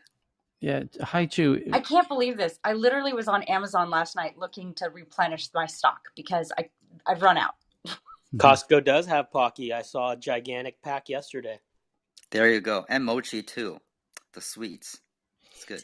So, how GPT-3 and AI will destroy the internet. GPT-3 holds great promise, but in the wrong hands, it could be more than just robots taking over the world. It could be just more garbage content online. And this is being written by an editor or a journalist who clearly feels threatened, and correctly so, by GPT-3. And I would say it can't be worse than what these human tech journalists are writing. So I'm not in the least bit worried. Tesla, Musk signals concerns over NVIDIA deal for UK chip maker. According to the Telegraph, that Elon Musk has signaled competition concerns over NVIDIA Corp's plan to purchase ARM, because he doesn't want consolidation in the chip space. None of the car manufacturers do. So this one from Wall Street Journal, that the EU set to recommend halting non-essential travel from the US. The EU action is in response to the spread of coronavirus in the US, and we don't want that hot mess coming this way. You can keep that for yourself over there in the US. Facebook user spent more than $400 on an Oculus headset to unlock her deleted account. As some people have found, this is a clever way to get your deleted Facebook accounts reactivated by buying an Oculus Didn't headset. work. She didn't get her account back after all. But the thing was, we discussed this a few weeks ago, and there were several in the room that actually said that, yeah, it actually works. I think it was Nicholas from Sweden who said it worked. Yeah, that could be accurate. A majority of young adults in the U.S. live with their parents for the first time. The share of 18 to 29-year-olds living with their parents has become the majority. So more than half of people under 30 are living with their parents for the first time ever. And 911 emergency systems are down in New Orleans as a result of the hurricane. Bad time for that to happen. And then Evan sends in this one that from CNBC, they did a road test. The US EV charging network isn't ready for your family road trip, let alone the expected wave of new cars. One of the biggest barriers to EV adoption is the charging network. There are roughly 134,000 gas stations in the US, but only 43,000 EV charging stations. And then that begs the question, how many gas pumps are there per gas station, and how many charging terminals are there at each charging station? Because if you I just have had this vision of running out of electricity in Idaho somewhere in a Tesla and not be able to recharge. This is or a whole field of them, right? Where basically you go see an abandoned graveyard full of non-chargeable Teslas. Well, bring a power wall in your trunk. should the UK, and then Anna Marie sends in this one, should the UK sequence every newborn's genome? Newborn screening is a long-established practice that is a vital for identifying a range of potential genetic-based health problems shortly after a baby's born. These programs are an integral part of many public health systems around the world. Currently in the UK, all babies have a blood spot test at around 5 days old. A heel prick test is used to screen for unusual levels of certain chemicals in the blood, which act as an early indicator for a small number of serious inherent conditions, including cystic fibrosis and sickle cell disease. If there are concerns that the newborn may be at risk for one of these diseases, further investigation may take place. To confirm the diagnosis, genome sequencing is considered an effective follow-up test. A plan to sequence the whole genome of every newborn in the UK is on the horizon. Hey, Charles, your voice sounds like Tyler. No, this was sent in Charles, from Anna Marie, actually. I did send it, and it was like literally 12 seconds before Charles mentioned, because he was speaking at that time about the earlier conversation around, consumer genetics and genome sequencing. So, and it was as soon as I sent it, he mentioned newborn screening in that context.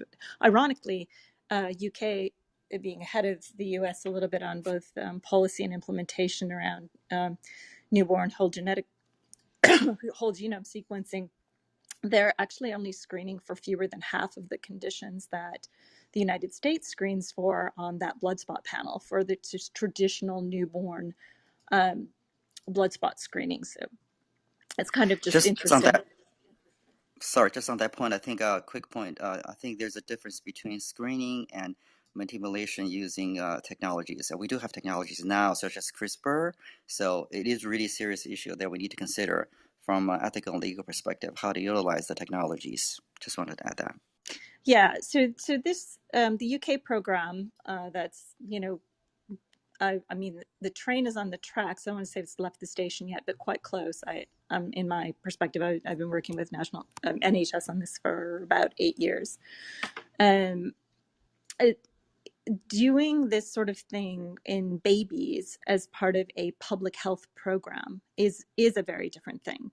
I threw it in there because the conversation was starting to drift a little bit toward that earlier, and so an hour and a half ago now. So I don't know if we've all sort of forgotten where it was at. But to your point, the ethics and I think just the real implications of implementing something for every child that's born in a country or every child that's born in the world has been something that's been talked about for the 15 years that we've even been considering whether whole genome sequencing or even partial or exome sequencing was even an option.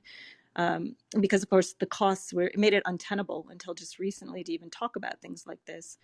But in the context of newborns, having that sort of framework around the ethics and the consent and knowing what we know and don't know and how that can be appropriately shared and leveraged both for families and in the clinical context, it's come quite a long way just in the last few years. So I don't anticipate it being more than just a few more years before this starts to become like status quo, and it's going to be clunky in the beginning, no question.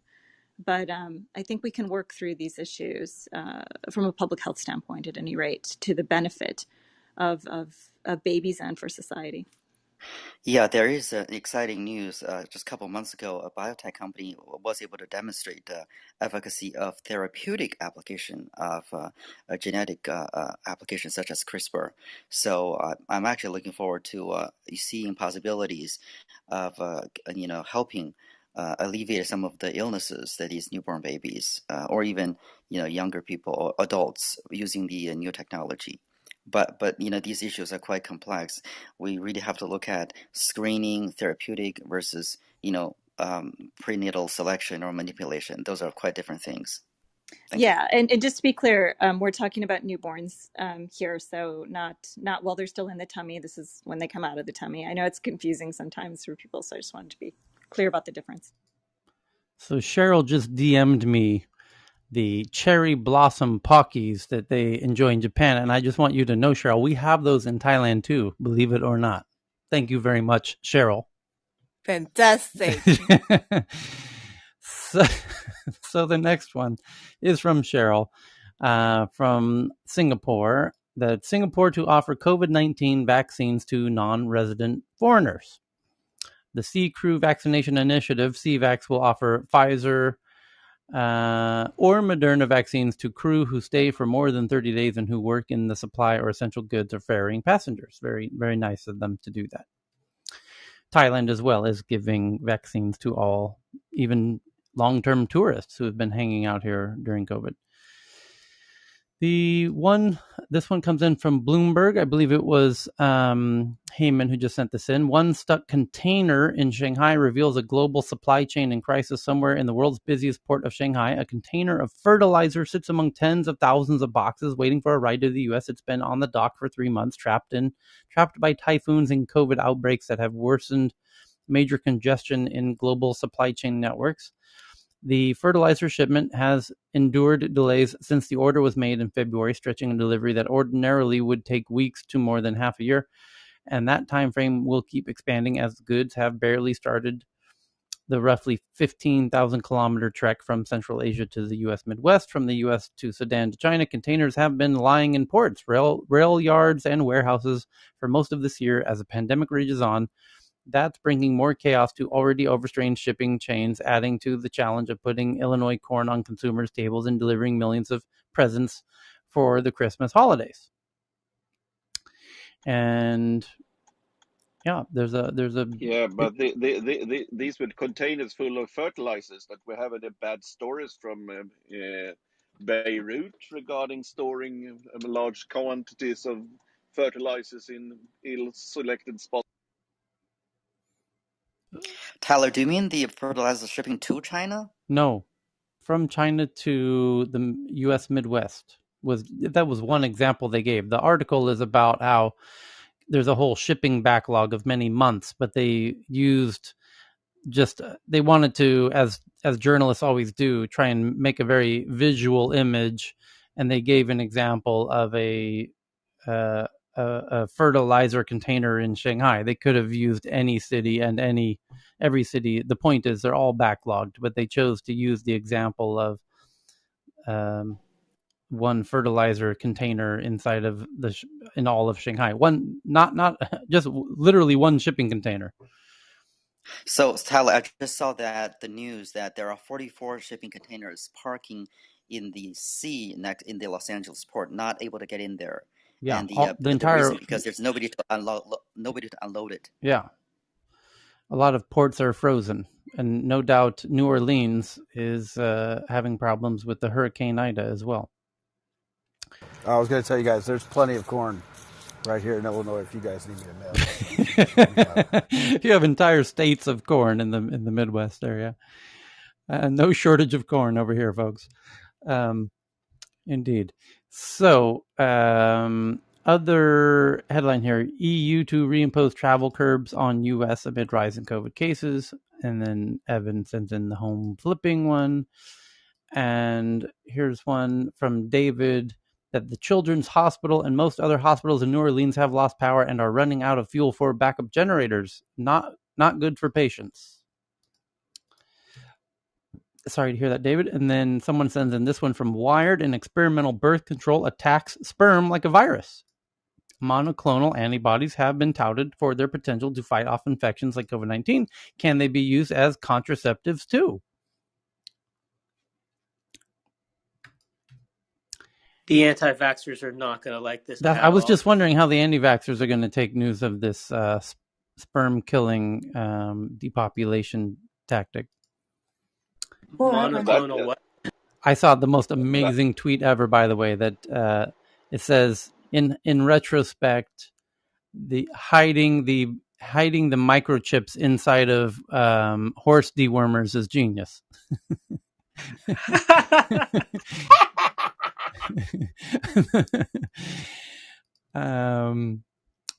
Yeah, we covered should the UK sequence every baby. Politico.com is reporting China is, speaking of corn in Iowa and the Midwest, China is buying up American farms. Washington wants to crack down.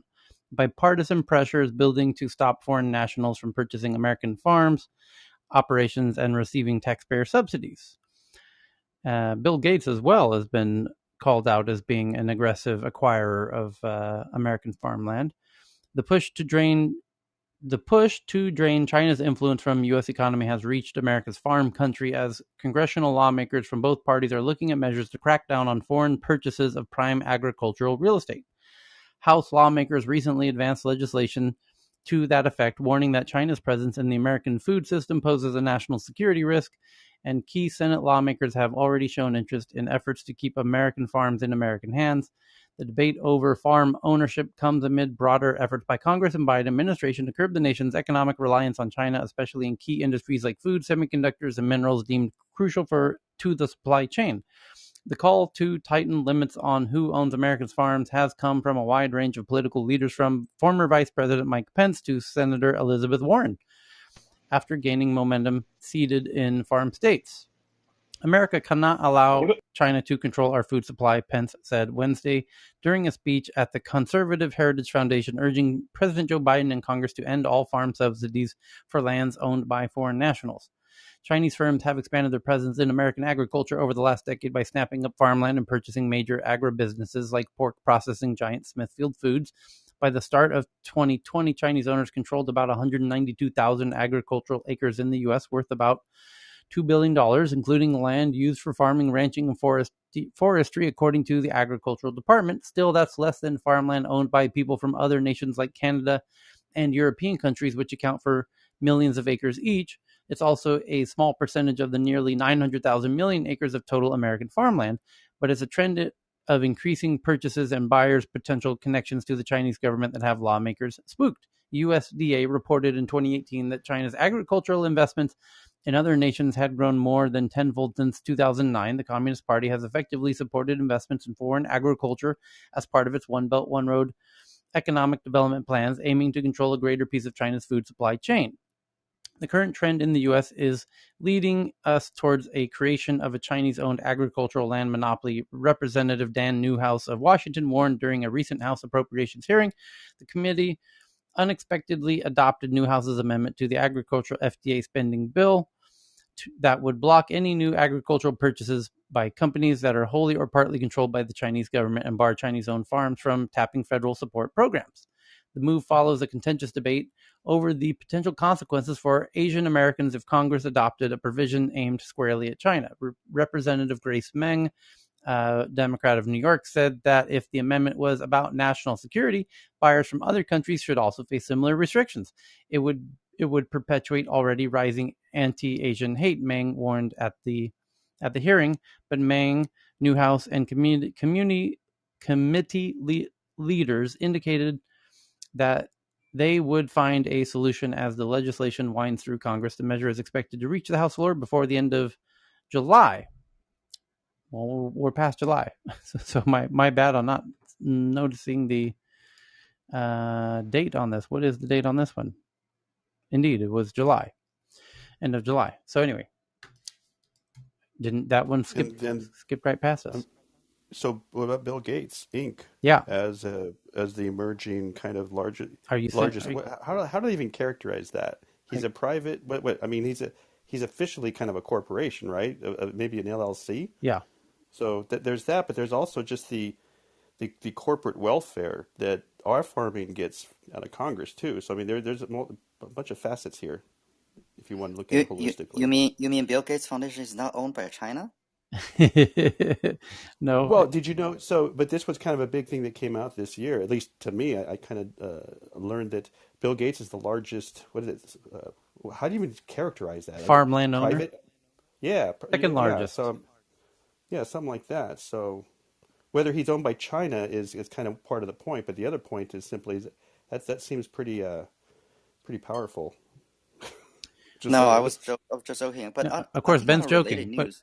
But on a related news. Yeah. Sorry, I was going to say it's really smart people are buying farmland. I mean, that's the notable connection of those dots, which is it's the water rights though. Like it's a lot about water. It's a lot about water and food production and scarce resources and it's and corporate welfare. Yeah, but it's been very smart and it's a there's a finite supply and it's now all it's high value and it's going up. It's been pretty savvy investment thus far. I'm sorry, you interrupted you, Ben. I was just going to say a side story that the Canadian has some sort of a law being proposed to ban Chinese buyers to buy real estate properties for 2 years. I read somewhere there that because it's driving up the prices too high, and they discovered that I think 40% of buyers in Vancouver would be Chinese origin, and in Toronto there's also a large percentage, 20% or something. So I can't remember who did this. Maybe a Trudeau or someone. I think it's a political move just to propose legislation to ban Chinese buyer to buy houses, not farms, but houses. So this is sort of somewhat related news. Mm-hmm. I think many rich Chinese, their money outside of the country, they don't want to bring it back to China. So usually they love real estate. So whether is it, I think it's everywhere in Japan, in Singapore, because in China, their land is only 75 years leasehold. So for Chinese people, any property outside of China is Good deal. Well, it's a huge focus in China. Real estate is a huge, in front of mind for most people in China who have the means to buy land. It's very in the front of mind of a lot of people. So when they go internationally, it's also in the front of their mind. So it's, they understand the value of it, I think, more acutely than most people do. I was just going to say that because of the pressure from both sides, the Chinese government are restricting money outflow, as well as the Canadian and U.S. governments are actually, doing this. Perhaps the money is going to going back to the Chinese domestic market, and perhaps that's going to drive their stock market higher and would provide more opportunities for, the local startups to go IPO, such as the, entrepreneur board or whatever the board, or Hong Kong. So this could have some impact on the technology industry, as in biotech and IT industry in China. Hey, Ben. This is Jason. So I read an article about maybe 4 or 5 years ago that said that China has cities the size of Houston that are completely empty because they promote the buying properties within China and weren't really promoting the sending your money outside of the country. Is that still true? Are those cities filling up, or? Well, Jason, no, I'll just say simply, yes, it's true that they were building cities. Literally, the story about if you build it, they'll come. You know, the baseball story, the baseball Yeah. stadium, but some of them have turned to ghost towns. Yeah, But I goes think down. that was largely sort of horrible bureaucratic policies, because the effort of encouraging domestic infrastructure building, local governments were getting money from loans from banks, and banks were like crazy. They were just like loaning money from left and right, and just build completely on vacant land, like the middle of nowhere. So it's kind of like the Olympic villages, if you will. But I don't know whether that's related to what we're talking about now. So But there, Ben, yeah. for the upcoming Beijing Olympic, right, are they using the same facilities as the summer Beijing Olympic the last time? Yeah, it's a great question. I don't know. I think because it's Winter Olympics, the upcoming ones, so it may be different. And I think it's being held in many different parts of China. So like because it needs to be skiing, snow, skating, whatever. So it's probably going to be slightly different. But I don't know exactly whether there's any overlap or not. I would hope there would be some, but no, I don't have the answer to that. Okay. Virtual reality shown to reduce pain and anxiety in children, especially during hospital visits. So thank you to Katarina for that one. And transcranial stimulation enhances beneficial effect of aerobic exercise in Parkinson's patients. A new small-scale study reveals transcranial direct current stimulation of putting electrodes, on your brain and stimulating particular areas improved gait and increased the gait means walking and increased the benefits of aerobic exercise. That's fantastic. And then this one, a study shows that rewarded life experiences are replayed and consolidated later in life. The past neuroscience studies have consistently shown that sleep plays an important role in memory consolidation. For instance, some neuroimaging research shows that the brain regions that are activated while humans are encoding walking experiences can later be reactivated during sleep, particularly during non-rapid eye movement.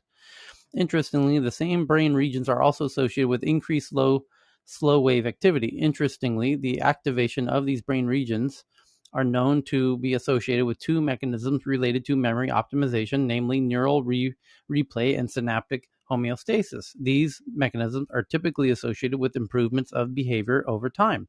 Researchers from University of Geneva in Switzerland have recently carried out a study at investigating the ways in which the brain selects memories that will be reprocessed during sleep. That's fucking amazing.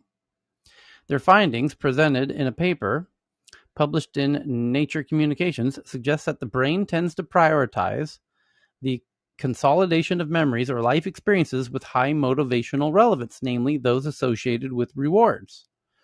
from an evolutionary perspective. Individuals must retain information that promotes survival, such as avoiding dangers, finding food, or obtaining praise or money. The researchers wrote in the paper, here we test whether neural representations of rewarded events have priority for reactivation during sleep. The researchers carried out their experiments on 26 healthy participants. The participants were asked to play 2 games. The first, dubbed the face game, was specifically designed to activate brain networks specialized in the processing of face information. The second, dubbed the maze game, is a game that activates brain regions involved in spatial navigation. In the first game, the face game, participants had to identify a specific face based on a series of cues that were provided to them. In the maze game, they were asked to find the exit of the maze using some guided arrows. Using functional MRI and brain decoding techniques, they showed that specific patterns of brain activity observed in participants while they were awake spontaneously re-emerged during slow-wave sleep. Interestingly, these patterns were those that were known to be associated with receiving a reward for positive behavior. Critically, we report a privileged reactivation of neural patterns previously associated with rewarded tasks, i.e. winning at a complex game. The researchers explained in their paper, moreover, during sleep, activity in task-related brain regions correlates with better subsequent memory performance. Oh shit, that's amazing. So you're actually relearning and retraining while you sleep the lesson that you learned while you were awake. Starpenich and her colleagues unveiled a neural mechanism that prioritizes the consolidation of rewarded life experiences during sleep. In addition to enhancing the current understanding of sleep and its function, their findings could have important implications for the study of memory consolidation during slow-wave sleep. Wow. Is it? Go ahead, David. I'm sorry. No, as an advocate for good science, 26 test subjects is not a threshold that, it's great to kind of like get a headline, and it needs more research, and it sounds promising. But that's just one of those things where, you need more to actually make a conclusive, any kind of real statement. But isn't, like, hasn't this, and Cammie would know, hasn't this been widely known for quite some time? I mean, like, what you're saying doesn't seem that new to me. We've kind of known that you relive your day through your dreams, you relive where you failed. Typically you relive. They're saying the opposite. They're saying you specialize, you particularly focus on the winnings rather than the losings. Oh man, I don't know. I guess we're just all different, right? That's the real secret. Because for me, problem solving as an engineer, like, that's when all of my best work comes out, is when I've been bashing my head against the wall all day, and I fall asleep and I wake up and it's like, why didn't I think of that? So I guess it's different strokes, different folks. You're right. Claims he figured out how to. Okay, so a couple more really interesting ones. Contactless card payment limit in UK to raise to £100, raised from £30, and now up to £100. And then here's a really interesting one. Gut microbiome health plays a role in fighting depression during pandemic. There is a growing body of evidence linking depression to microbiome health. A new study proposes focusing on the microbiome may help alleviate some of the depression people are having during the pandemic. The next one's even more interesting, if that's possible. Hey, wait, Kaiser, I think that microbiome one, I'm going to go back to, that's also something that's been out there for a long time, how your microbiome affects your mood. Yep. So it's interesting. I mean, maybe they're doing another. Yeah, but check this I'm out. glad they're doing more and more studies. I've heard that as well, but I've not heard this next one I'm about to read from Katerina, which says, exposure to sunlight enhances romantic passion in humans. Exposure to ultraviolet radiation type B increases levels of romantic passion in both men and women. The study revealed sunlight exposure affects or enhances. No wonder couples love to go to the beach. And that's why I keep catching couples having hanky panky on my beach, I guess. That's why you moved to Thailand, Tyler. Yeah. That's exactly like what Mr. I was aiming Roper. for, and that's read by the one that actually moved there. Just get I'll tell you this. Foreplay, No. Hang on. We just figured out why the Swedes on Midsummer, Johan, is it true or false? on Midsummer Day, which is the longest day of the year in Scandinavia. The sun barely sets the entire day. It's just the maximum dose of vitamin D for the entire year. Is Midsummer Day, true or false, associated with fertility? If you look at the birth rate in Sweden in Mars, you might have found something. Yeah, March because babies, yeah. Oh, Mars spring baby. babies are very, Spring very frequent in Sweden. So spring yes, baby sir, made you're in spot on. summer. Yes. So we have anecdotal evidence from Scandinavia that indeed the sunlight, ultraviolet radiation type B, under controlled conditions. So researchers at Tel Aviv University have found that exposure to ultraviolet radiation from sunlight enhances romantic passions in both men and women who were exposed to UVB under controlled conditions, and the findings were unequivocal. Increased levels of romantic passion in both genders. The study revealed that exposure to sunlight affects the regulation of the endocrine system responsible for the release of sexual hormones in humans. The study was led by a PhD student. The groundbreaking discovery was published as a cover story in the prestigious scientific journal Cell Reports. It has been known for many years now that ultraviolet radiation from sunlight increases testosterone levels in males, and we also know that sunlight plays a major role in both the behavioral and hormonal regulation of sexuality. However, the mechanism responsible for this regulation remains unknown. Our study enabled a better understanding of this mechanism. Yeah, hey Tyler, Yeah. it absolutely makes sense from a teleology, evolutionary biology standpoint, How so? because the risk of having a child born right before winter is it's much more difficult food supply in higher latitudes. Um, and all of the stresses associated with being snowbound and so forth. So the survivability in high latitudes in indigenous cultures that didn't have electricity, running water, etc., of a child born in the spring would likely, I know no evidence to support this, but I'd be shocked if it wasn't true. Survivability in higher latitudes is going to be higher when born in spring rather than born in fall. Also, is that why tanning salons are next to massage parlors? I'm sorry, I made that up. Welcome to the club. What city do you live in, Ben? So Thailand. yes, we don't have tanning beds here in Thailand.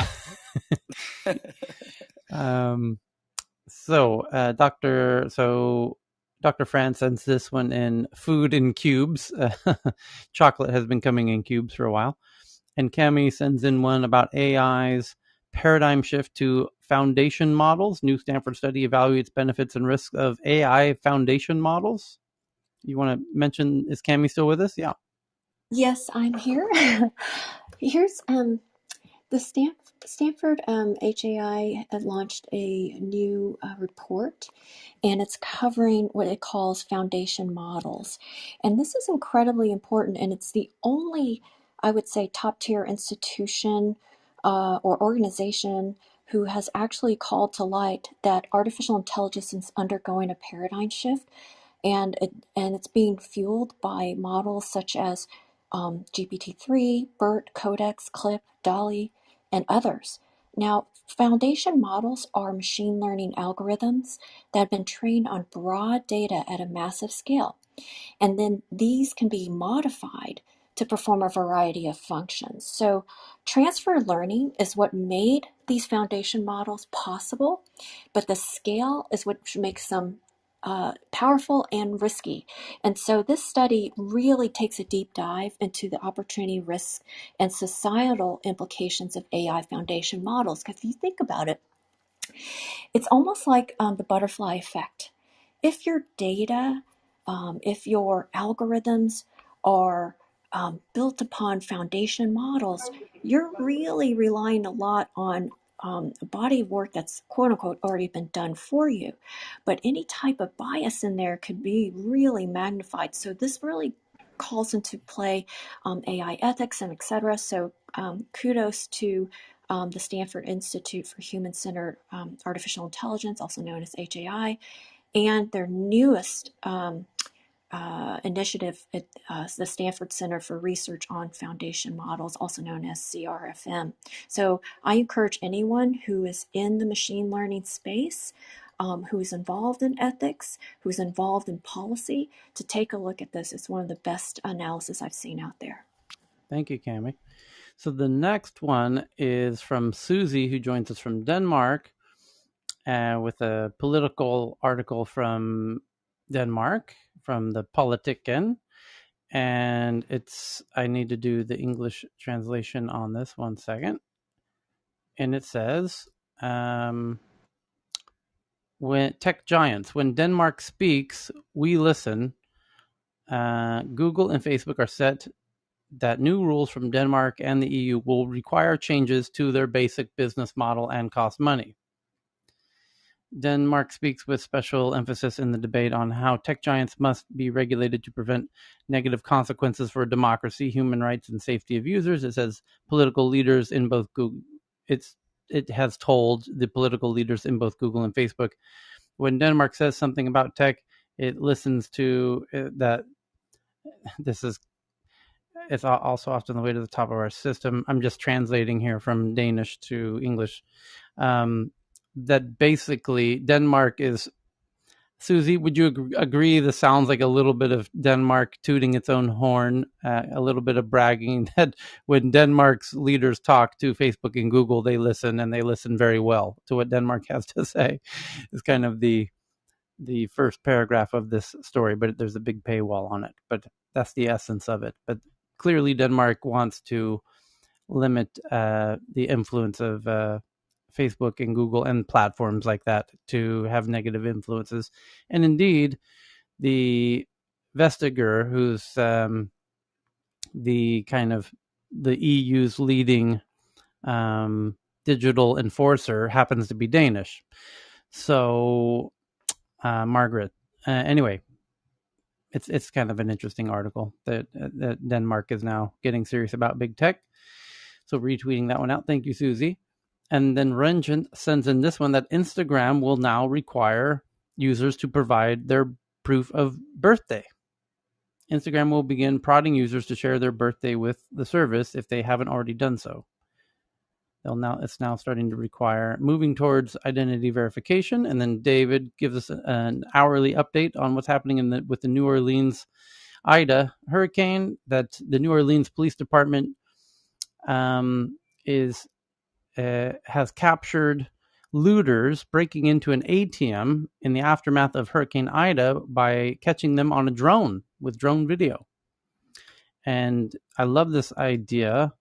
And there's an Israeli startup that's even enables is developing a really interesting drone security system for residential homes.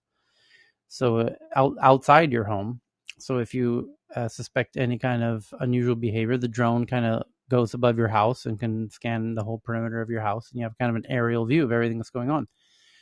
And then Mafalda sends in this one from DW in Germany, that Paris has lowered the speed limit for drivers on most streets in Paris in a bid to curb the number of cars in the city, reducing noise and fighting climate change. And Paris introduces a citywide 30-kilometer speed limit, which is very, very slow for cars driving in a city. The French capital has lowered the speed limit for drivers on most streets in the bid to curb the number of cars in the city, reducing noise and fighting climate change. And last but not least, Katarina sends in, the sunlight one. We covered that. And let me refresh. What do we got? That's it. We did it, everybody. We did all the tweets. We did it. 6 minutes over. Another 4-hour session of tech news around the world. Thank you to everybody. Click on the title of the room.